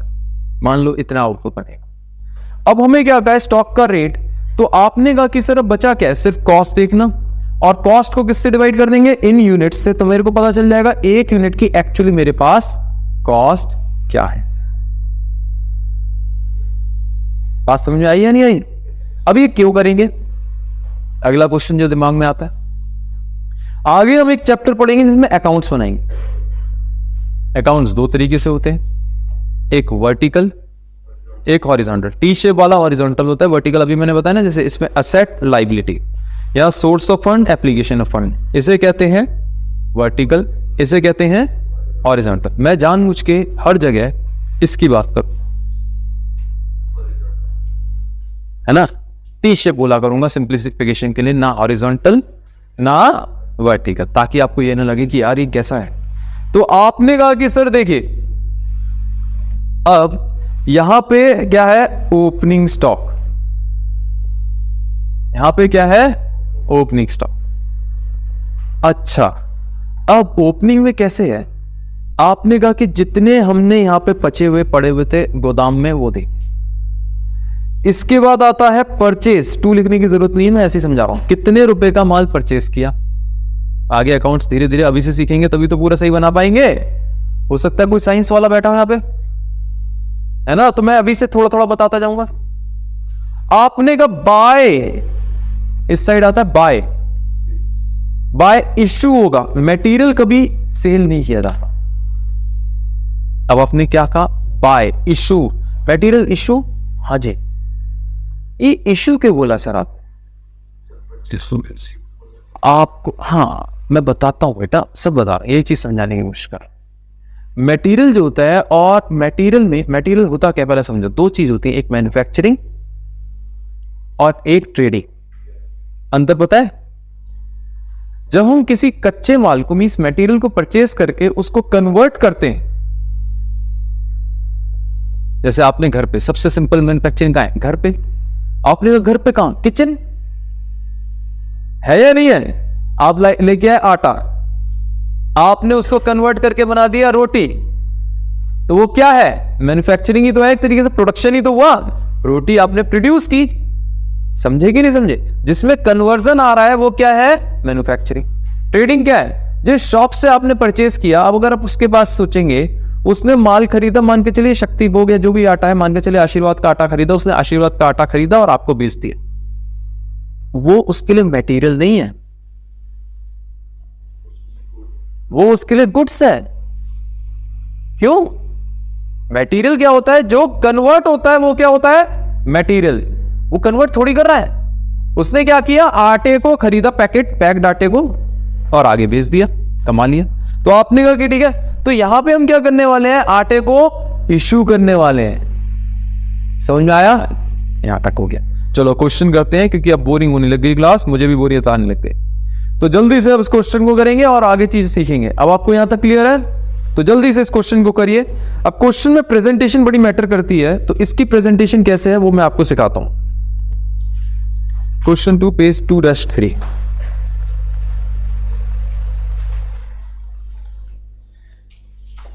देखिए यहां पे हेडिंग डाली स्टेटमेंट शोइंग। अब ये स्टेटमेंट शोइंग क्यों लिख रहा हूं?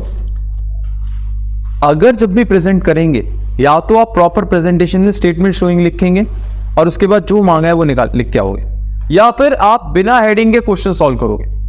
अगर हेडिंग लिखोगे तो प्रॉपर लिखोगे स्टेटमेंट शोइंग जो निकालना चाह रहा हूं। समझ में आ गया या नहीं आ गया? सही है। तो आपने कहा देखो, अगर या तो हेडिंग लिखो, नहीं लिखो तो प्रॉपर। लेकिन सर अकाउंट्स में तो पूरा फॉर्मेट होता है, यहां तो आपने कोई फॉर्मेट बताया नहीं, क्योंकि ये है कॉस्टिंग। अकाउंट्स में क्या होता है, ध्यान से सुनो, मैं बताना चाह रहा था उस समय, हम डील करते हैं बाहर वाले लोगों से जो कहलाते हैं शेयर होल्डर या स्टेक होल्डर्स, मतलब डिबेंचर होल्डर, क्रेडिटर, डेटर। यहां हम डील करने वाले हैं मैनेजमेंट से। अब 10 लाख लोगों को अगर दे रहे हो तो एक फॉर्मेट में तो दोगे या अलग अलग फॉर्मेट में दोगे? एक ही जैसा होना चाहिए, जो गवर्नमेंट रिकॉग्नाइज करते, जिसे कहते हैं एएस वगैरह। यहां पे क्या है? अरे 4 लोग बैठे बोर्ड ऑफ डायरेक्टर वाले मैनेजमेंट में, उनको प्रेजेंट करना है, तो बात कैसे लिखोगे? ऐसे लिखोगे कि जो कि ल्यूसिड, मतलब बहुत सिंपल फॉर्म में बात एक बार में समझ में आए, मतलब कोई फॉर्मेट नहीं, कोई फॉर्मेट में। मेरे मन को भाया, मैंने कुत्ता काट के खाया। मेरी थोड़ी जो प्रोवर्ब्स होते हैं अजीब अजीब से होते हैं, मेरे मन को भाया भाई, मैं क्या करूं, तुम्हें क्या करना है ना?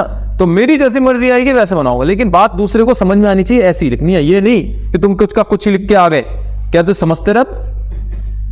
बात सिंपल बात है ना? तो आपने कहा statement showing material available for issue.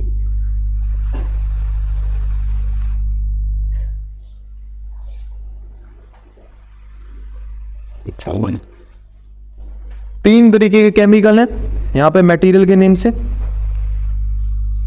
A B C. अब सबसे पहले कोशिश किया करो, लिखो कि क्वांटिटी कितनी परचेज की।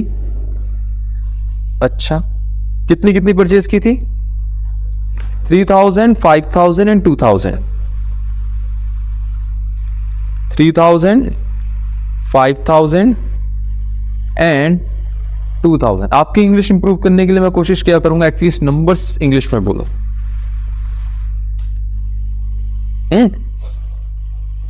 इसमें से माइनस किया हमने normal loss due to breakage. कितना कितना है उसने साफ दे दिया, 200 280 and 100.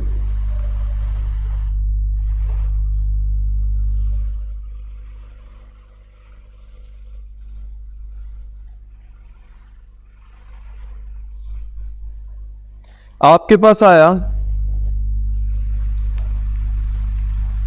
2800,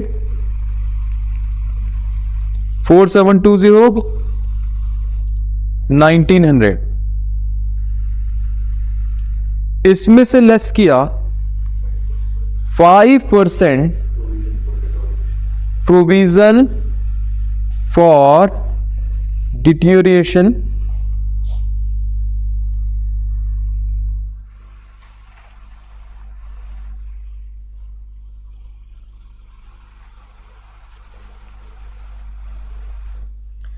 कितना कितना था बेटा? मैं आपको एक चीज बता दूं, एक मिनट सुन लो। अगर मैंने, देखो अब जो मैं क्या कर रहा हूं, रेड से मैं ना 3 पेन यूज करूंगा, एक है ब्लैक, एक है रेड, एक है ब्लू। ये होगा, ध्यान से सुन लो, बाद में लिखना। ये होगा, अभी नोट नहीं करना, सुनो बस। ये है फेयर, मतलब पेपर में आपको कैसे प्रेजेंट करके आना है। ये है कि आप कहेंगे कि इसमें मैं नोट्स या कॉन्सेप्ट की बात कर रहा हूं। और रेड का मतलब है, रेड या और कोई भी कलर, मतलब रफ, मतलब पेपर में प्रेजेंट करने की कोई जरूरत नहीं। अब इससे फायदा क्या है? मैं जैसे कैलकुलेशंस किया करूंगा, आपको कहूंगा आप कोशिश करिए यही पेन का एक रूटीन फॉलो कर लीजिए। पेपर में ब्लू पेन से लिख के आना है तो ब्लू से लिख के आइए, है ना। आपको उसके बाद है कुछ कहना चाह रहे हो? नहीं नहीं, ब्लू ब्लैक लिखा हुआ मतलब डार्क ब्लू, है ना, ब्लू से। दूसरी चीज आपको क्या करना है, यहां पे क्वेश्चन नंबर कहां लिखा है मैंने? मिडल में। मेरे पास मार्जिन तो लेफ्ट साइड पे भी था, तो क्वेश्चन नंबर किधर लिख के आओगे? मिडल में। मैं पास में था, एग्जामिनर पेपर चेक करता था कॉस्टिंग के, तो याद रखना जो बातें बोल रहा हूं। ऐसे नहीं कान से उड़ा दिया है, ऐसे पता नहीं कौन कौन बोलता रहता है। जो मैं बोल रहा हूं वो पत्थर की लकीर है, याद रखना। इस हिसाब से बोल रहा हूं क्योंकि एग्जामिनर था। तो आपको क्वेश्चन नंबर कहां डालना है? मिडल में। कोई क्वेश्चन नंबर यहां नहीं डालेगा, ठीक है। दूसरी चीज आपको मैं यहां पे कौन से कलर के, एक ही, कई लोगों की आदत होती है, पता है कैसे बनाएंगे? अभी कर लिया होगा, 3-4 कलर के पेन तो लाए होंगे। ये लाइन जो अंडरलाइन खिंची होगी वो दूसरे कलर से खिंची होगी, ये बने होंगे तीसरे कलर से बने होंगे। नहीं, आपने क्या करना है, अभी से हैबिट डालनी है पहले दिन से। मेरी आदतें खराब है, मैं सिखाता हूं तो चिढ़ाता हूं, उसके बाद बुरा लगता है क्योंकि आदतें पुरानी सी, मतलब पुरानी बचपन से आदत पड़ी हुई है सुंदर सुंदर डिजाइन बनाने की। अब चिढ़ तो मचेगी क्योंकि डिजाइनिंग खराब कर रहा हूं। तुम पेंटिंग थोड़ी बना रहे हो यहाँ पे, तुम्हें क्या करना है, जैसे सिखा रहा हूं मान जाओ। एक ही कलर के पेन से लेके चलना है।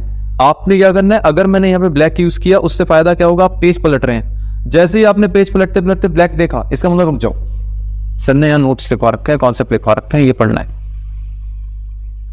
ठीक है। चलो, अब आपने कहा कि सर ये है 2800 इंटू 5%, 4720 इंटू 5%, 1900 इंटू 5%। अच्छा, ये पेपर में लिख के आना है, ये तो मैंने रेड में लिखा है ना, लिख के आने की कोई जरूरत नहीं है। लिख के आना चाहो लिखाओ, लेकिन इसका एक भी नंबर नहीं मिलेगा एक्स्ट्रा, चाहे लिखो चाहे ना लिखो। फिगर बोलो, 140, 236।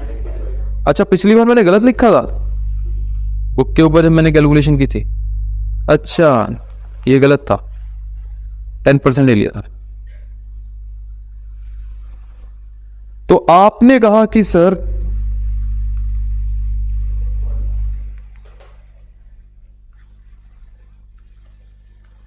Quantity available for issue KG में, क्वांटिटी अवेलेबल फॉर इशू, इसको मैं ए बोल देता हूं।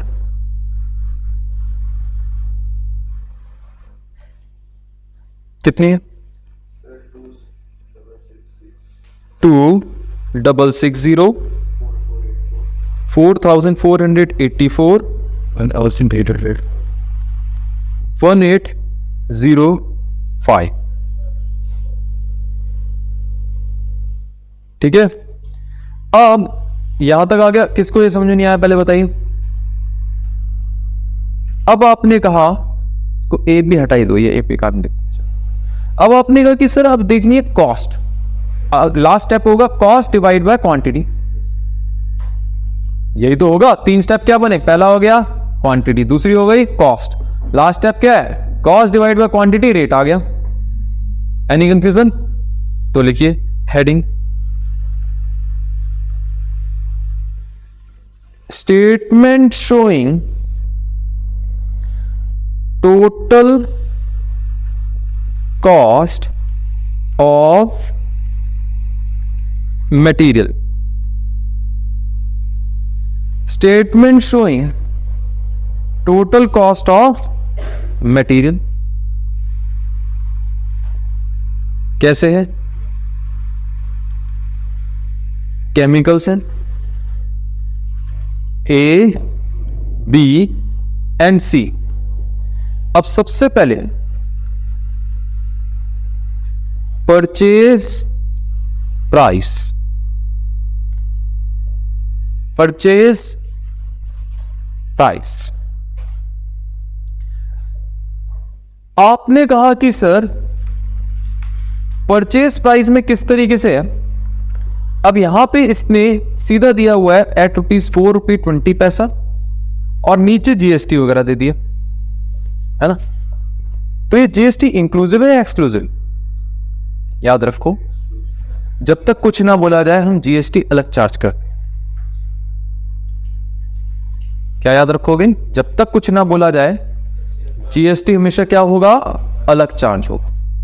इस चीज के लिए मैंने आपको यहां पे नोट भी लिया, दिखाता हूं मैं आपको। आप आइए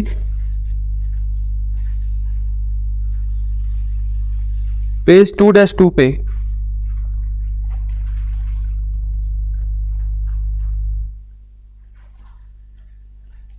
जीएसटी के बारे में लिखा है, यहां पे मिल गया पॉइंट 6।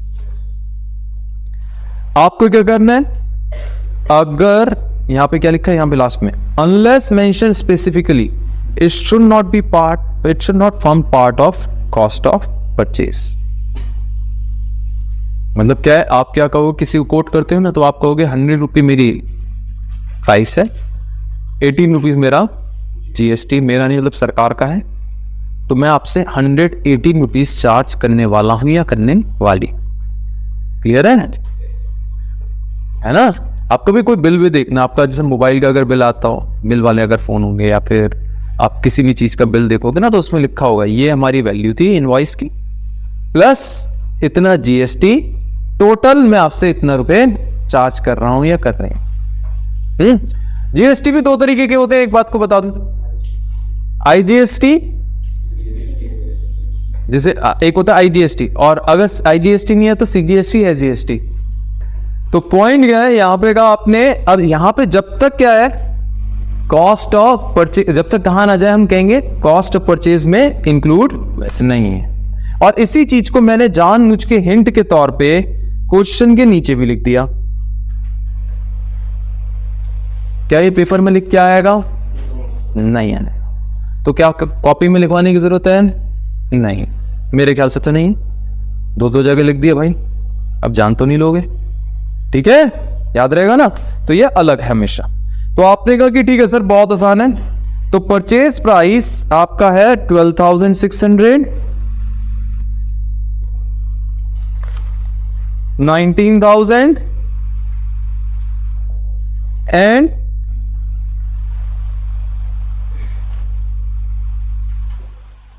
9,500।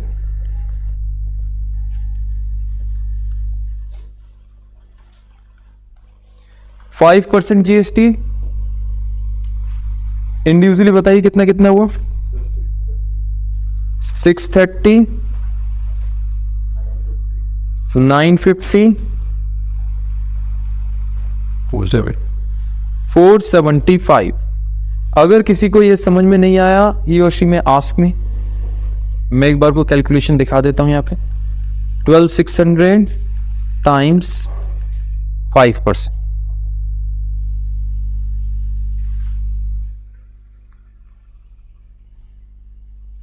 अब इसमें क्या है, रेलवे का फ्रेट लगा।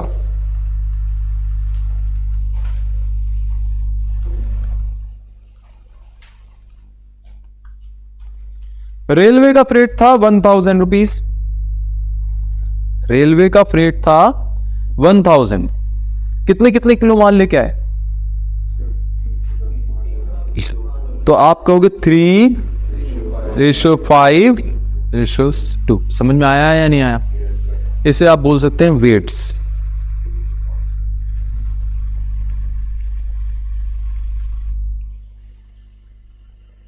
क्लियर है? अब आपने कहा कि सर इसको कैसे बांटेंगे। अगर किसी को रेशो नहीं आती, मैथ्स नहीं आती, तो देखो प्लीज ध्यान से देखना। मुझे मालूम है आपको आती है, मैं आपकी इंसल्ट नहीं कर रहा हूं, लेकिन फिर भी मेरी ड्यूटी बनती है आपको गाइड करना। ये देखो बेटा, ऐसे हो जाता है।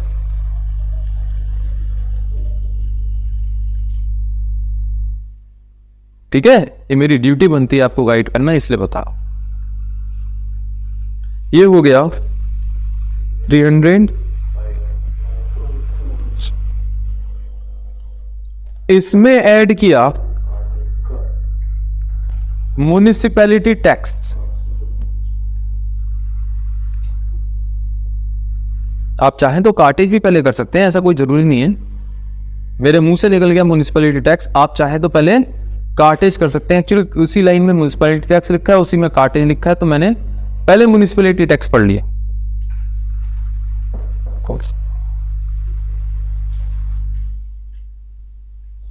अब ये क्या कहता है, 0.10 पर केजी, मतलब 10 पैसे पर KG. That means 3,000 times 0.1, 5,000 times 0.1 and 2,000 times 0.1। 300, 500, 200 coincidentally same है वैल्यू।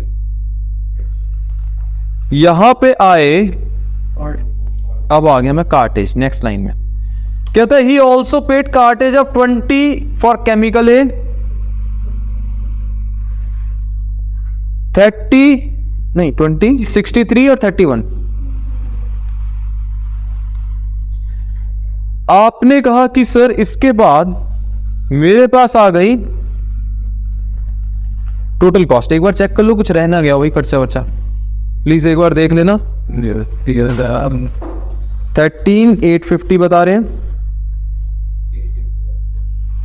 कितना? हाँ जी, 21,013 10,406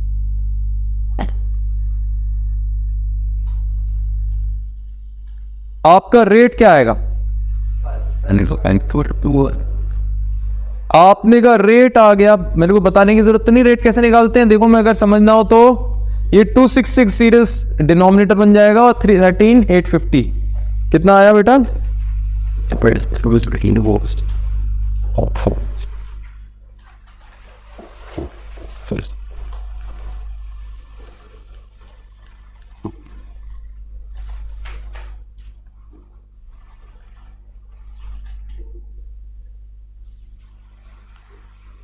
दूसरा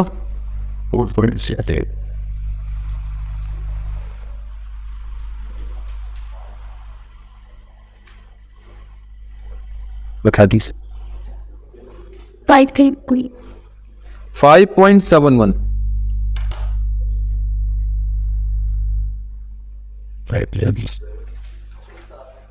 6 कह रहे हैं।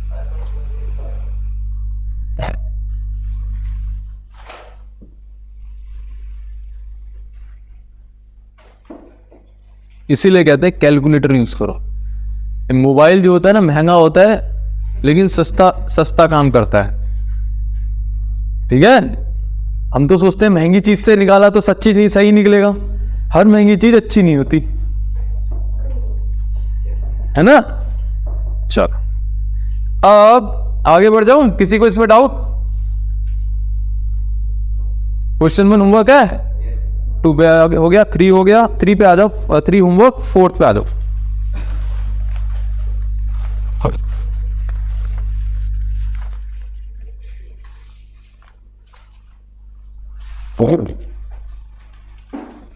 क्वेश्चन 4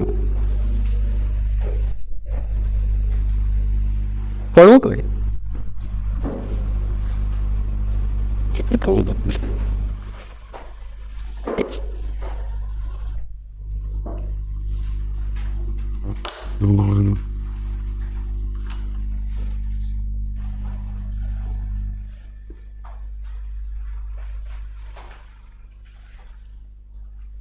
मॉडर्न मैन्युफैक्चरिंग पढ़ो ना। Modern manufacturing company Kolkata not registered under GST. अब क्या बोलना, not registered. Purchased a material of 220 tons from a mining company. अब मैं आपको एक चीज बताता हूं, देखो पता नहीं आगे बताया है नहीं। 1 टन 10 क्विंटल के बराबर होता है। हाँ तो सही तो बोला, कोई नहीं। और ये क्या है,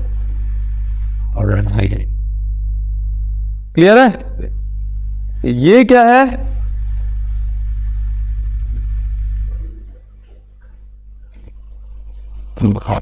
ये क्या है,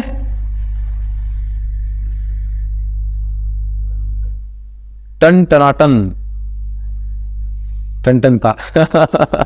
अब देखो यार यहां पे क्या है तुम्हारा, ये दोनों तो English is a funny language, very funny language. British English American English का चक्कर है, बाकी तुम्हें समझ में आ गया। ये भी वही है, मेजरमेंट को मैट्रिक बोल देते हैं, याद रहेगा। बाद में मत बोलना सर ये मैट्रिक टन लिखा है, तो टन और मैट्रिक टन में क्या अंतर है, एक ही चीज होती है। मेजरमेंट को क्या बोल देते हैं, मैट्रिक।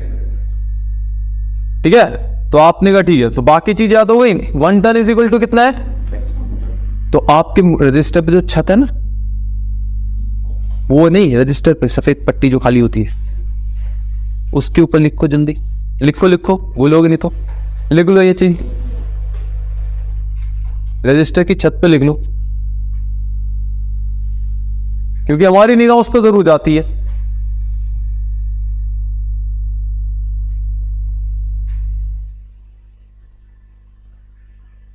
आता हो तो भी लिख लो। अब आपने कहा कि सर वो जो सफेद पट्टी है उसकी बात कर रहा हूं,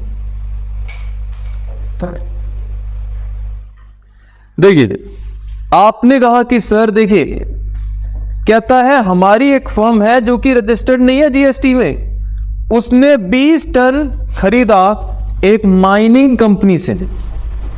कितने टन खरीदा, 20 टन। कि जिसमें आप निकाल सकते हैं, मेरे को बताने की जरूरत तो नहीं है। Following data is available from the lot of material purchase. एक होता है लॉट्स, एक होता है लॉट। लॉट मीनिंग का मतलब बहुत सारे, और लॉट का मतलब होता है बैच। याद रखना, अगर मैंने बोला लॉट ऑफ मटेरियल मतलब from a batch of material, मतलब एक साथ 10 यूनिट प्रोड्यूस किए। मम्मी से कहा मम्मी आज समोसे खाने का मन है, अच्छा पहुंच गए समोसे लेने। वो एक साथ में कढ़ाई में 10 समोसे डाल रहा है, तो एक लॉट में कितने समोसा हैं, 10। I hope everybody is clear on this, है ना। वो एक एक करके तो समोसा नहीं बना रहा ना, देखा है या नहीं, पक्का। अच्छा, अब आपने कहा कि सही बात है सर, एक लॉट में 10 समोसा है, इस तरीके से वैसे ही यहां पे लॉट में प्रोड्यूस कर रहे हैं। Invoice price of material, invoice price कैसे है, आपसे कहता है 2000 पर टन, 2000 रुपए पर टन का मेरा इनवॉइस प्राइस है। ट्रेड डिस्काउंट, अब एक दो चीज होती है, एक होता है ट्रेड डिस्काउंट, एक होता है कैश डिस्काउंट। अंतर बताओ, पता है सबको, नहीं पता ना, सुनो याद, एक तो याद रखो, नहीं बताओ तो बेशर्मों की तरह बोलो। याद रखो तुम्हारा काम है मेरे से ज्यादा नॉलेज लेना। अगर 1% भी तुम्हें झेप लग गई तो धिक्कार है तुम पे यार, पूछ ही नहीं पाए तुम।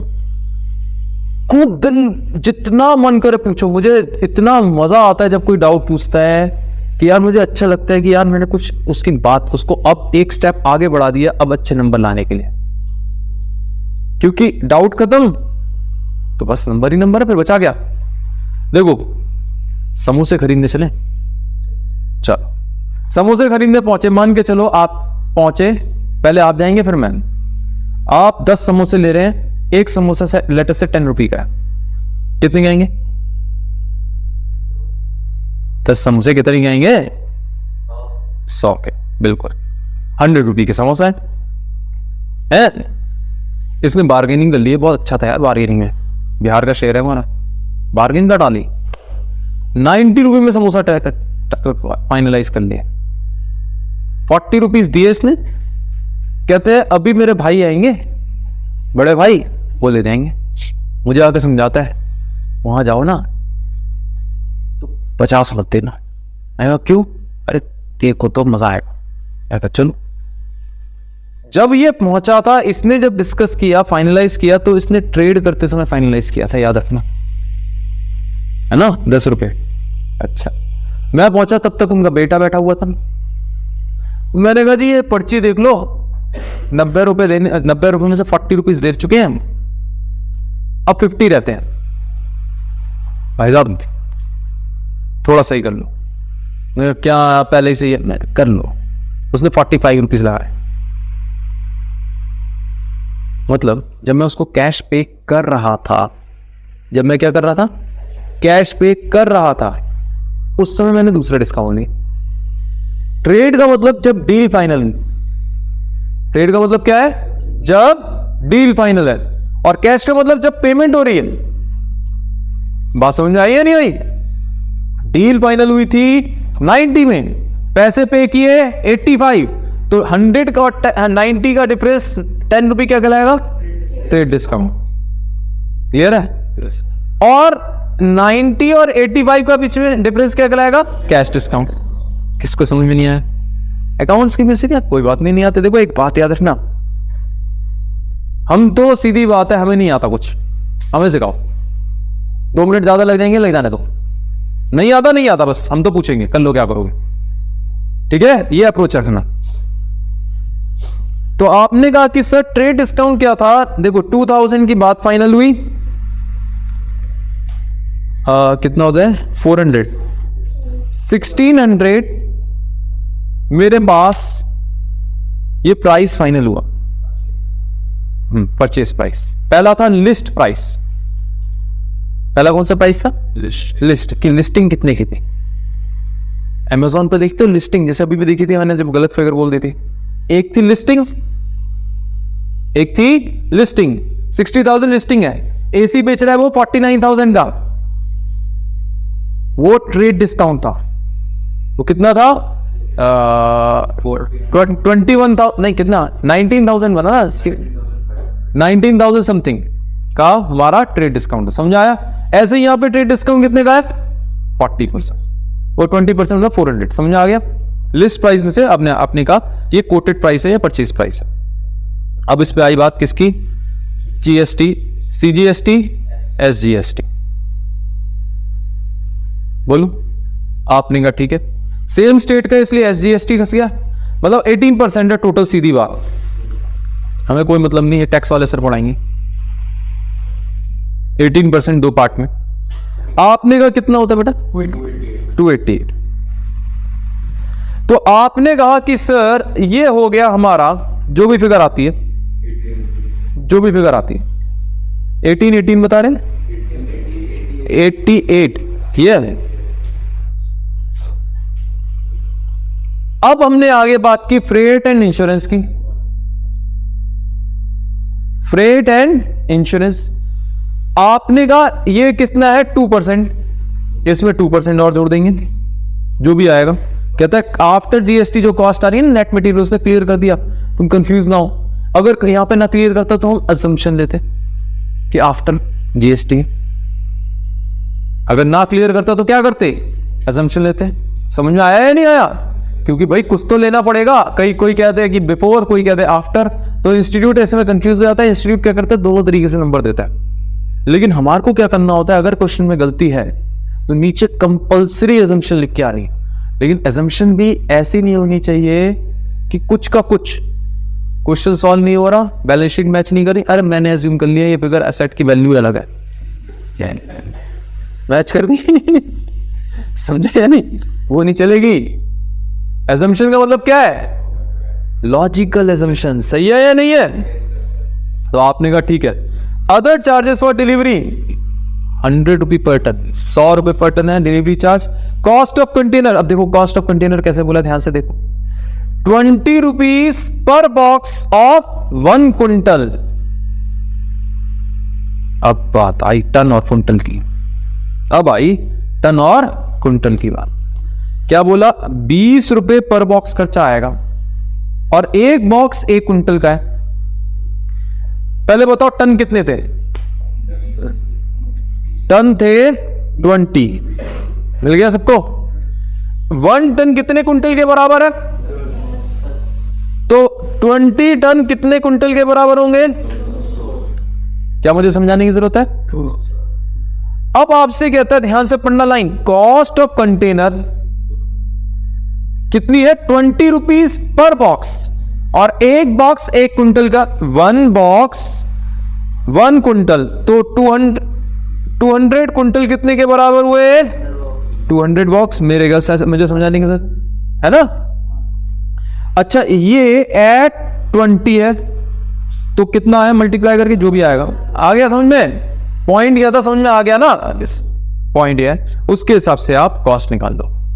Last, cost of loading and unloading, कि चढ़ाना उतारने की कॉस्ट ट्रांसपोर्ट, वो कितनी है 1%। आपने कहा ठीक है, compute total material purchase cost and cost per ton to the modern manufacturing company. आपको क्या करना है, टोटल मटेरियल की परचेज कॉस्ट निकालनी है और पर टन निकालनी है। तो total cost of per ton cost निकालने के लिए शुरू करें। किसी को डाउट हो जाता तो प्लीज, अगर 1% भी डाउट हो ही उसी में आस्क मी।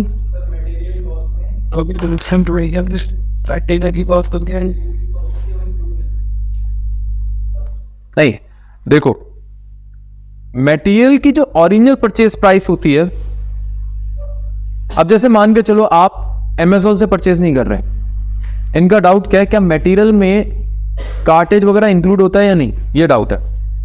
सुनो ध्यान से, और आप एसी खरीद रहे हो, मेरे यहां पे पास में लक्ष्मी नगर में एक नवरंग नाम का बहुत बड़ा शोरूम है, नवरंग पे गए, वो पता क्या कहेगा, ये लीजिए आप खरीदोगे एसी से 50,000 का, ही 50,000 I paid to him, he will say okay this is your AC. मैंने कहा भाई ये एसी ये क्या है, ये ना एसी बॉक्स दे दिया उसने, और मैंने कहा पागल समझ रखा है, घर भेज। वो कहेगा किस बात का, मैं घर भेज। वो कहेगा तुम्हारा अगर 10 फ्लोर पे घर है तो 10 फ्लोर पे थोड़ी भेजूंगा, मेरे को कोई मतलब नहीं है। मैं कहूंगा भाई क्या करना फिर, कहता वो बाहर ना वो खड़ा है कार्टेज वाला, रिक्शे वाला, कभी डील किया ऐसे, देखा या नहीं, होता है या नहीं, उससे बात करिए। मैं कहूंगा यार आप ही बात करा दो। कहेगा देखो जी मैं बात करा सकता हूं, इतने रुपए लगते हैं, आप पहले बात करके देख लो, बाद में आप मत कहना कि यार मैंने ज्यादा चार्ज किया। मैं गया रिक्शे वाले पे, उसे पता है सेटिंग है, 600 वो चार्ज करेगा। जब मैं आया इसके पास, दुकानदार के पास, वो कहेगा चल 500 में भिजवा देता हूं, लो जाओ। तो क्या वो इंक्लूडेड थी या एक्सक्लूडेड। अमेज़न वगैरह क्या कर रहे हैं, ये फैसिलिटी आपको फ्री प्रोवाइड कर रहे हैं।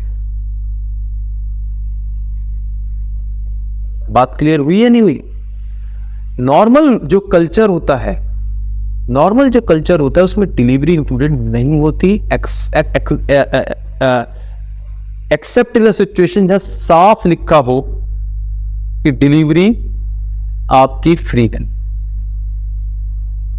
बात समझ आ गया।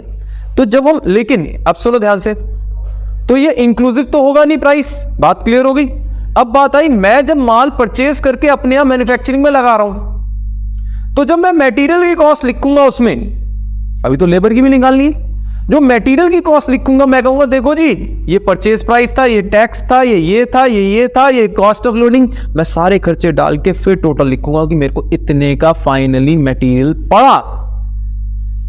अब क्लियर हुआ कहना क्या चाह रहा हूं, कि 1 टन या 1 किलो मटेरियल मुझे आखिरकार कितने का पड़ा, और टोटल इतने किलो मेरे मटेरियल यूज में आएंगे, ये कितने के पड़े। अब समझ में आया हम कर क्या रहे हैं? किसको नहीं आया? सच्ची आ गया? किसको क्लियर नहीं है? पक्का? चलो जी आगे बढ़ जाए, क्वेश्चन करते हैं। आपने कहा कि सर, अब मैं जानबूझ के इसमें हेडिंग डाले बगैर कर रहा हूं। क्यों? मैंने आपको क्या कहा, स्टेटमेंट का नाम डालो या ना डालो कोई फर्क नहीं है, लेकिन डालोगे तो क्लियरली लिखोगे statement showing total cost and cost per unit. तभी तो एग्जाम के ही तो सिखा रहा हूं दोस्त। हाँ जी ठीक है, मैंने क्या कहा, लूसिड फॉर्म। लेकिन देखो कई बार क्या होता है, हमें अच्छा लगता है स्टेटमेंट का नाम लिखा हुआ है, ये लिखा हुआ है, वो लिखा हुआ है, तो डाल दो। लेकिन मैं जानबूझ के दोनों तरीके से करा रहा हूं, क्योंकि मुझे मालूम है मैं एक एग्जामिनर रह चुका हूं, इसका एक भी फर्क नहीं पड़ रहा।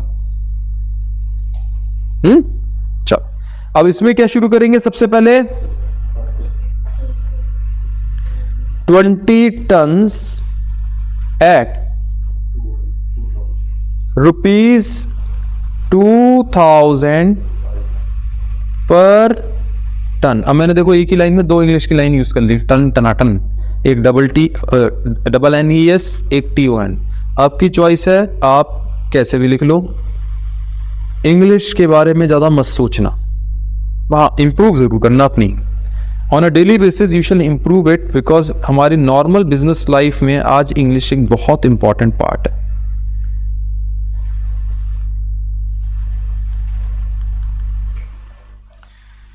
कितना है?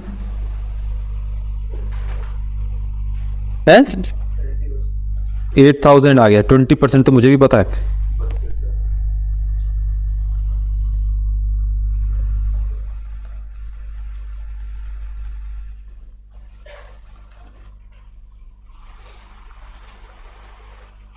आ गए यहां तक?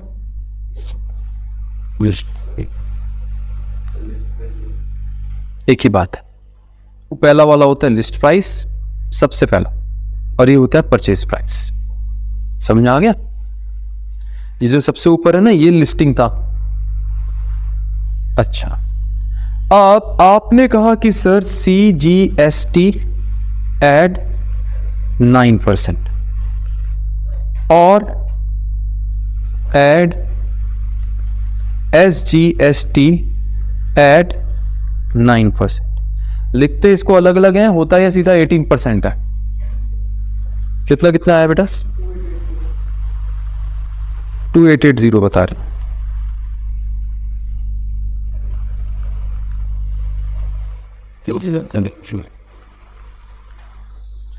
अब इसमें क्या जोड़ेंगे बताइए? Next 5th point, freight and insurance.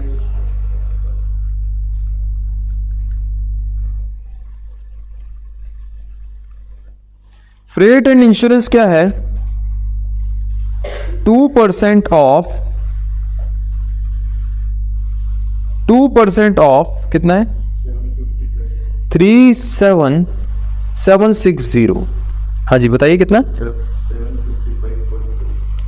755 rupees 20 पैसा। आगे थैंक यू, 38,515 रुपीज 20 पैसा। एड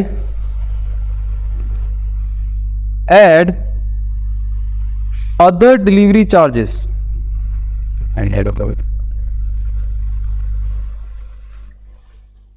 कितना? 20 टन्स।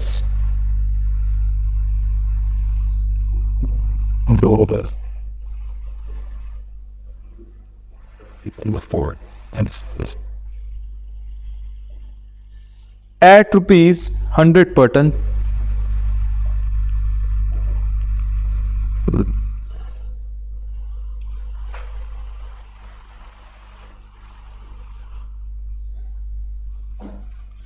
एक और बचा,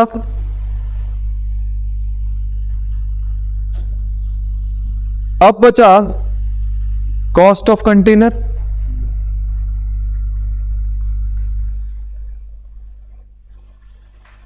बचे तो दो हैं, जानबूझ के यहां तक एक और बोल रहा हूं क्योंकि अब अगला जो है वो टोटल कॉस्ट के बाद का लगना है। देखो यहां तक क्लियर है, 20 टन्स इंटू 10 क्विंटल्स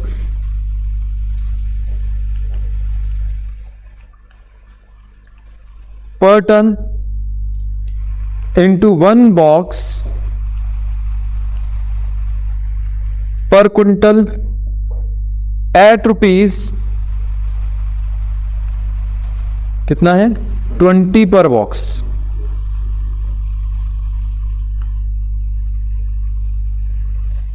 कितना आया 4000। यहां तक टोटल कितना आया 6000 जोड़ दिए 44 हो गया।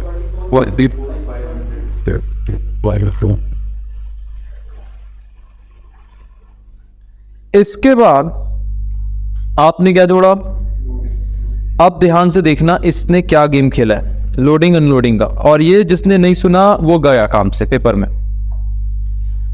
अब देखो लोडिंग, अभी ध्यान से सुनना बाद में करेंगे। यहां पे मैंने लिखा ऐड, अभी लिखना नहीं है, cost of loading and unloading. मान लो एक बार को ये एक्स है, पता ही नहीं वहां, अब आएगा क्या, तो ये आएगी टोटल कॉस्ट। क्वेश्चन में क्या लिखा था पढ़ो ध्यान से, 1% ऑफ टोटल कॉस्ट, इसका 1% नहीं बोला था। अगर ये 100 है तो इसका ये 1, तो ये हुआ 99। तो आप ये कहेंगे सर ये हुआ 1/99 ऑफ 44,512.2, so 515.2। पहले बताओ समझ में आया या नहीं आया, मैथ्स का गेम है, सच्ची बोलो किसको नहीं आया।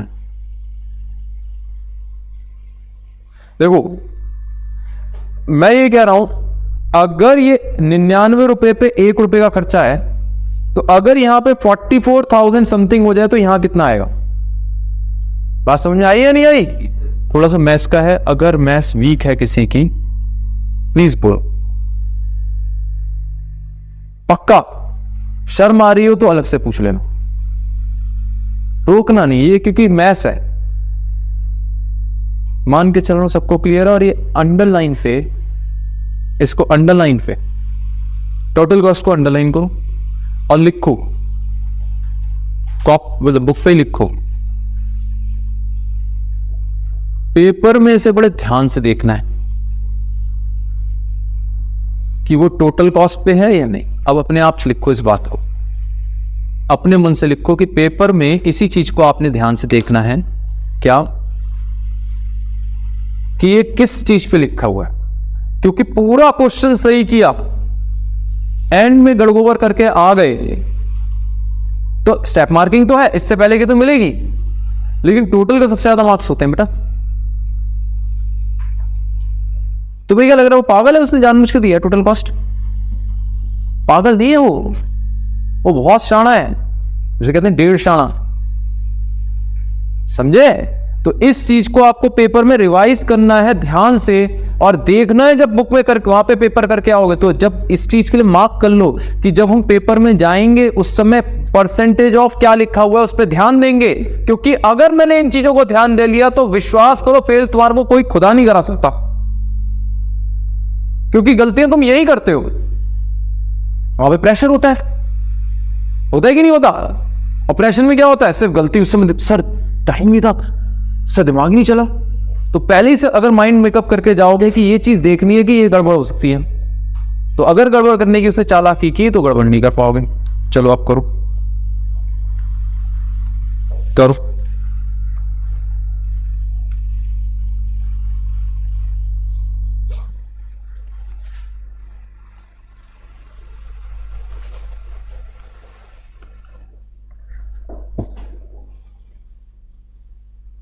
ये कितना आया बेटा? Sir, 449.6.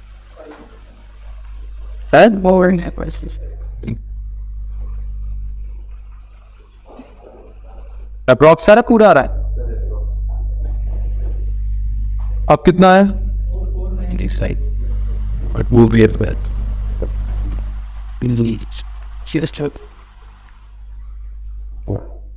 बताओ किसको नहीं आया?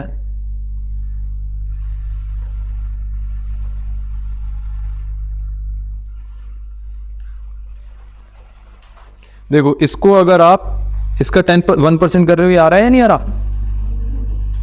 बात समझ में आई या नहीं आई?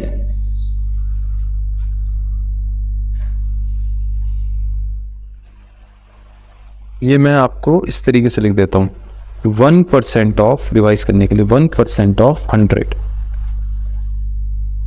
और ये आया 100 - 1, ताकि याद रहे ये कैसे आया था।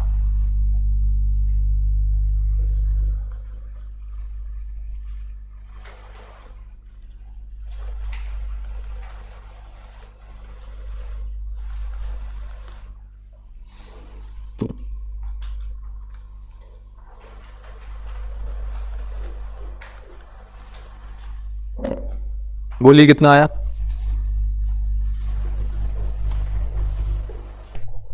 आंसर से देख रहा हूं, 2248.25।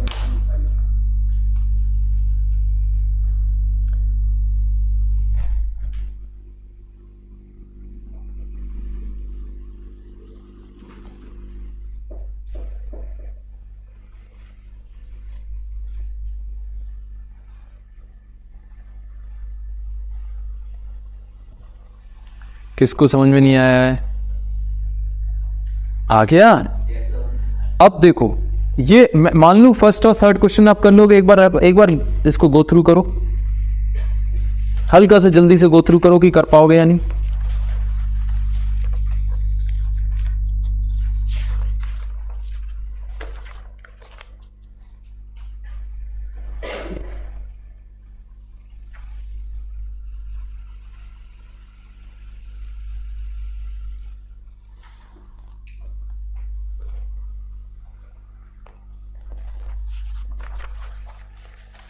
जल्दी करो ग्रो थ्रू।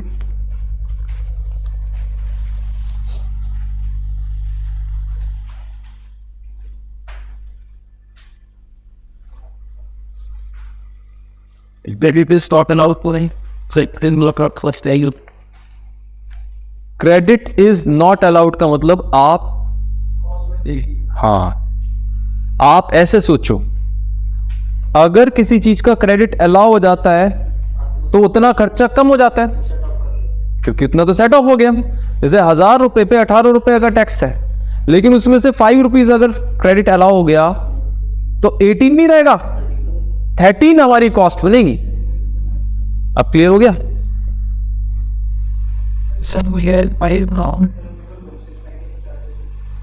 कौन सा क्वेश्चन बेटा?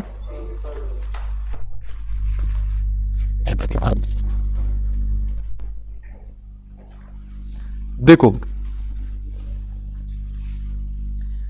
आराम से सोचो आप, बहुत अच्छा हुआ आपने क्वेश्चन पूछा। क्वेश्चन क्या है? क्वेश्चन थर्ड में लाइन लिखिए, पैकेजिंग चार्ज में 5 नॉन रिटर्नेबल बॉक्सेस। पहले हम कोल्ड ड्रिंक की बोतल लाते थे, कांच की बोतल आती थी, याद है? अगर छोटे हुए याद हो थोड़ा बहुत, अभी भी आती है, कम आती है, अब आती है मेनली प्लास्टिक की। जो ग्लास वाली बोतल होती है, कांच वाली, वो आपको रिटर्न करनी पड़ती थी, नहीं तो वो सिक्योरिटी रखता था कई बार। कुछ याद आ रहा है हल्का सा? जो प्लास्टिक की है वो कहता ले जा, मैं कहा कूड़ा कहाँ देके जा रहा है मेरे को वापस? अगर तुम उसको वापस देके जाओगे कहेगा कूड़ादान समझ रखा है, कहेगा कि नहीं कहेगा? कहेगा ये नॉन रिटर्नेबल पैकेजिंग है। कौन सी है? Non returnable. तो पैकेजिंग ना कई तरीके की होती है, अभी आगे हम पढ़ेंगे प्राइमरी पैकिंग, सेकेंडरी पैकिंग। यहां पे सिर्फ आपको ये बताया है कि नॉन रिटर्नेबल, इससे आपको कोई लेना देना नहीं। हाँ लेना देना होता अगर रिटर्नेबल होती, क्यों? उसमें जितने रुपए आपको वापस करने पड़ जाते नेट लेके चलते।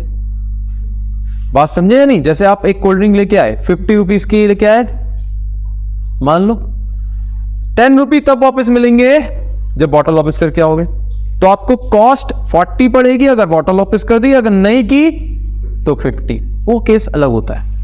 अभी इतनी जल्दी इनिशियल क्लासेस में आपको ऐसे केस नहीं आए। क्लियर आ गया? सही है? किसको समझ में नहीं आया? चल अब हम थोड़ा सा थ्योरी पोर्शन पे आते हैं, बहुत थोड़ी सी मटेरियल चैप्टर की। आप लोगों को क्या करना है आज होमवर्क में, ये जो आपको पेज 1 पे नीचे की ओर आपको दिया है ना, वैल्यूएशन ऑफ मटेरियल रिसीट, मिल गया? कि जैसे ट्रेड डिस्काउंट का क्या ट्रीटमेंट है, क्वांटिटी डिस्काउंट का क्या ट्रीटमेंट है, ये सारे पढ़ने हैं और याद भी करने हैं। थ्योरी में इस क्वेश्चन को आ जाता है पेपर में, थ्योरी में आया है कई बार, तो हमें पढ़ने भी हैं और याद भी करने।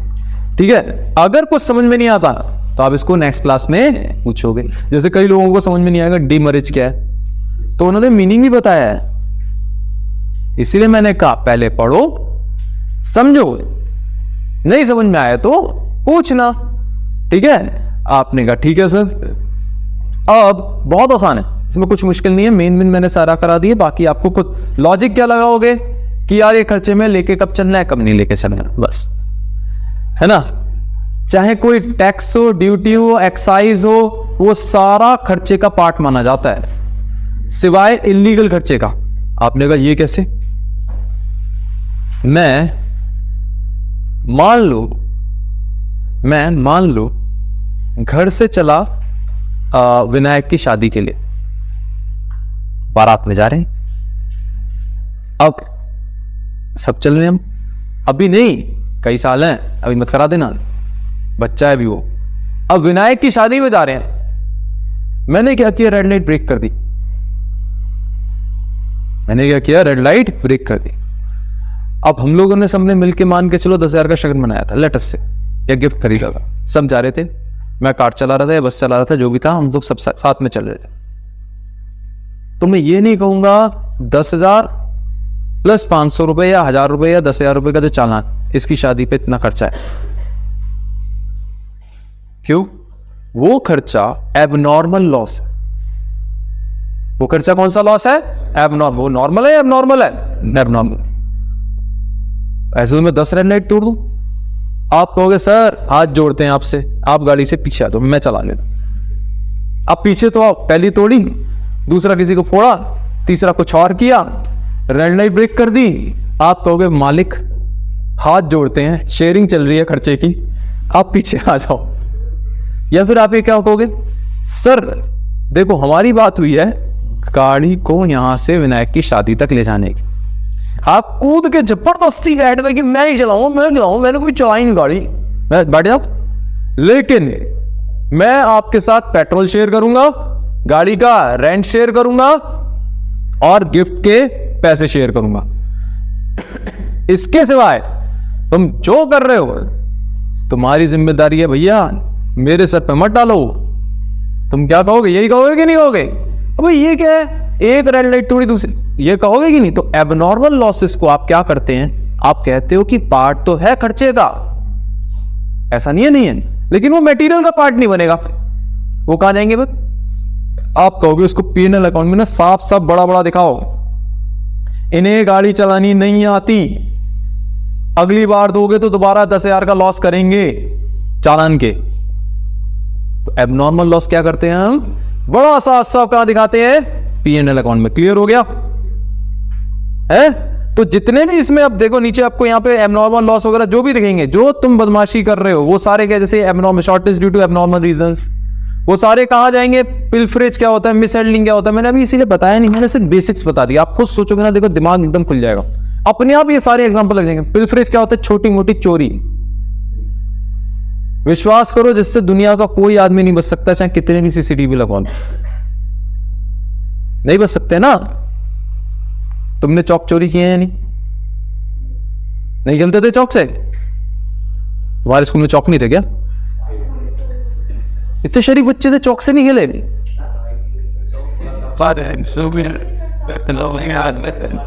वो सही बात बोल रहे हैं, चौक का डिब्बा गायब करते थे या बेईमान झूठे कह रहे चौक नहीं चाहिए। अच्छा आपके टाइम तक चौक हटा दिए? Smart board. अच्छा हमारे टाइम पे चौक होते थे, हम लोग तो खेलते थे चौक से, मारते थे, मार गेम खेलता चलता था खूब। टीचर को भी लपेट देते थे। अच्छा अच्छा, इसीलिए स्मार्ट बोर्ड लगा दिए उन्होंने। नहीं, अब सब जगह, मेरी बेटी के स्कूल में भी स्मार्ट बोर्ड है। अब यार हम दोनों की एज में भी तो अंतर आ गया, 20-30 साल का। तो आपने कहा कि सर देख, आप लोग पैदा कब हुए? जब आप पैदा हुए उस समय मैं सीए बन चुका था, तो आप हिसाब लगा लो, है ना। आप कितने के हो? 17-18 साल के, 18-19 के, 20 साल मेरे को सीए बने हुए हो गए। तो हमारा कितना है, कितना लगता है हमारा एज? 30 के अंदर। कुछ दिन बाद ये मत कह देना है कि चड्डी में घूमते हो। अरे 30 के अंदर कैसे बोल दिया? 30 के अंदर क्यों? कैलकुलेशन ही खराब है। मेरी त्वचा से मेरी उम्र का पता ही नहीं चलता। पहले लंबी करनी है, वो किसी और का ऐड है। क्या है? आई एम 40+ राइट ईयर, है ना। तो आप लोग तब पैदा, कई लोग नहीं हुए थे जब मैं सीए बन गया था। और बाय गॉड ग्रेस मेरी 20 साल में हुई थी सीए, 21 बाद में हुई थी मेरी सीए, 20 साल पे हो गई थी, कर ली थी इंक्लूड करके। 17-18 में हो गई होगी यार, याद नहीं अब तो। हाँ भैया, किया ऐसा हुआ, ऐसे थोड़ी डिग्री है मेरे पे। अब ऐसे कुछ साल पहले वो मेरी एक स्टूडेंट थी, क्या नाम है, मोरेना से थी, उस लड़की का नाम क्या है, उसकी 19 साल में भी तो हुई थी, रैंक होल्डर 1 थी। क्या यार, हाँ, तो हो जाती है बेटे, हो जाती है। अरे पहले हमारी एज पे 2.5 साल में एडमिशन होता था, तुम्हारी एज में 4 साल पे हो गया। मेरी क्या गलती? जरूरी है डिटेल में बताओ रीजन? मैं प्राउडली बताऊंगा, हाँ 21 पे हुई है, 21 से पहले हुई है। जरूरी है रीजन बताऊं? हमारी मेरा 2.5 साल पे एडमिशन हो गया था, तुम्हारा 4 साल का कर दिया गवर्नमेंट ने। अब 1.5 साल का अंतर आ गया कि नहीं आ गया? लेकिन मैं क्यों बताऊं, हमने तो झंडे गाड़े थे। ठीक है, तो चलो वापस आ जाते हैं। एबनॉर्मल रीजंस की वजह से हो गया, इधर आ जाओ, वो भी एबनॉर्मल रीजन था। ठीक है, पिलफरेज, मिसहैंडलिंग या कुछ भी जो लॉस होता है, कुछ भी जो लॉस होता है, वो आप कभी भी मटेरियल के अंदर नहीं लेके चलते। वो कहां लेके जाते हो? वो कहां लेके जाओ? पीनल। याद रखोगे, एबनॉर्मल लॉस कहां जाएगा? Profit and loss. ये पहली क्लास से आखिरी क्लास तक यही रूल रहेगा, बदल मत देना आगे जाके। गुड यूनिट्स कौन से होते हैं? डिफेक्टिव जो ना हो उन्हें गुड यूनिट्स कहते हैं। तो आप सीधी सीधी बात ये रखोगे, ठीक है। आपने कहा ठीक बात है सर, तो यही सारी चीज आपको हर जगह लेके चलनी है, अपने आप समझ में आ जाएगा कौन सा खर्चा क्या है। एक लास्ट चीज, उसके बाद छोड़ो, थ्योरी का बेसिक बहुत छोटा। देखो धीरे धीरे करके हर रोज हम थोड़ी थ्योरी पढ़ेंगे। ये पूरे चैप्टर की थ्योरी है ऑलमोस्ट, बस ये चार्ट में आ जाती है। बाकी थ्योरी पढ़नी तो आपको स्टडी मटेरियल से है ना, पूरे चैप्टर की थ्योरी। हाँ जी, आपने कहा कैसे? देखो, bills of material, material acquisition, purchase acquisition, ये 3 चीज पढ़ने। एक डिपार्टमेंट होता है इंजीनियरिंग या प्लानिंग डिपार्टमेंट। उसने क्या कहा, चश्मे के अंदर 2 लेंस लगेंगे। क्या बोला? एक क्या बोलते हैं, चश्मा, उसके अंदर क्या है? 2 लेंस। देख लो, 2 ही हैं। मतलब वो क्या बता रहा है? एक फाइल बना रहा है, एक पेपर बना रहा है, जिसपे लिख रहा है देखो जी, तुम जो प्रोडक्ट प्रोड्यूस करने वाले हो, उस प्रोडक्ट को बनाने के लिए कौन कौन सा मटेरियल लगेगा, कितना कितना, वो कौन बताएगा? बिल्स ऑफ मटेरियल की फाइल। समझ में आया या नहीं आया? पक्का? पहली चीज क्लियर? ये कौन दे रहा है? इंजीनियरिंग या प्लानिंग डिपार्टमेंट, प्रोडक्शन डिपार्टमेंट को। अब प्रोडक्शन डिपार्टमेंट ने क्या कहा?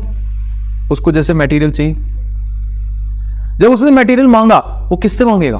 वो जाएगा स्टोर वाले के पास। स्टोर स्टोर कौन, जैसे आपके घर पे एक स्टोर रूम होगा जिसमें आप सामान रखते हो, है ना, घर पे चल जाता है काम, क्योंकि जरा सा सामान है, प्रोडक्शन घर पे भी हो रहा है, लेकिन जब फैक्ट्री में पहुंचते हैं तो बहुत सारा सामान है, बहुत जल्दी जल्दी मंगवा रहे हैं, तो एक मैनेजर स्पेशली बैठा देते हैं कि भाई तू नोट करते जा किस किसको क्या क्या दे रहा है, आज एक ले गया, कल दूसरा ले गया, कल तीसरा ले गया, पता ही नहीं चल रहा तुम्हें तो कितना है, तो उसके पास क्या कर दिया, उससे कहा बैठ जाए यहाँ पे स्टोर मैनेजर बन के, और इससे क्या भाई, जब भी तू मटेरियल मांग रहा है ना, अपनी रिक्वायरमेंट लिख के दे। रिक्वायरमेंट का सिनोनिम मतलब पर्यायवाची समझते हो, सिनोनिम रिक्विजिशन होता है। अपनी रिक्वायरमेंट लिख के दे, प्रॉपर फॉर्मेट बना दिया, एक ले इस फॉर्मेट में तू लिख के दे, ताकि तू आगे ये इस तरीके से तू मेरे को लिख के दे, मैं आगे मेरे पास नोट में रहेगा। तो वो क्या लिख के देगा, मटेरियल रिक्विजिशन नोट। ये किसको देगा, कौन देगा, परचेज प्रोडक्शन डिपार्टमेंट किसको देगा, स्टोर डिपार्टमेंट। प्रोडक्शन डिपार्टमेंट किसको देगा, स्टोर डिपार्टमेंट। यहां तक क्लियर हो गया, सही में। स्टोर डिपार्टमेंट क्या कहेगा, अब उसके पास जैसे आटा खत्म होने लगता है, मम्मी सर पे एक थप्पड़ मारती है, तेरे से कहा था ना आटा ले आना, लाया कहीं, मम्मी क्लास थी, तेरी रोज ही क्लास होती है, आटा ले गया पहले, खाएगा क्या। वैसे ही तो परचेज मैनेजर पे टपली मारी है, टक, तेरे से बोला था ना परचेज करना टाइम पे, मेरा खत्म होने वाला है यहाँ पे, कल को ये प्रोडक्शन वाला मांगेगा, मैं कहां से दूंगा।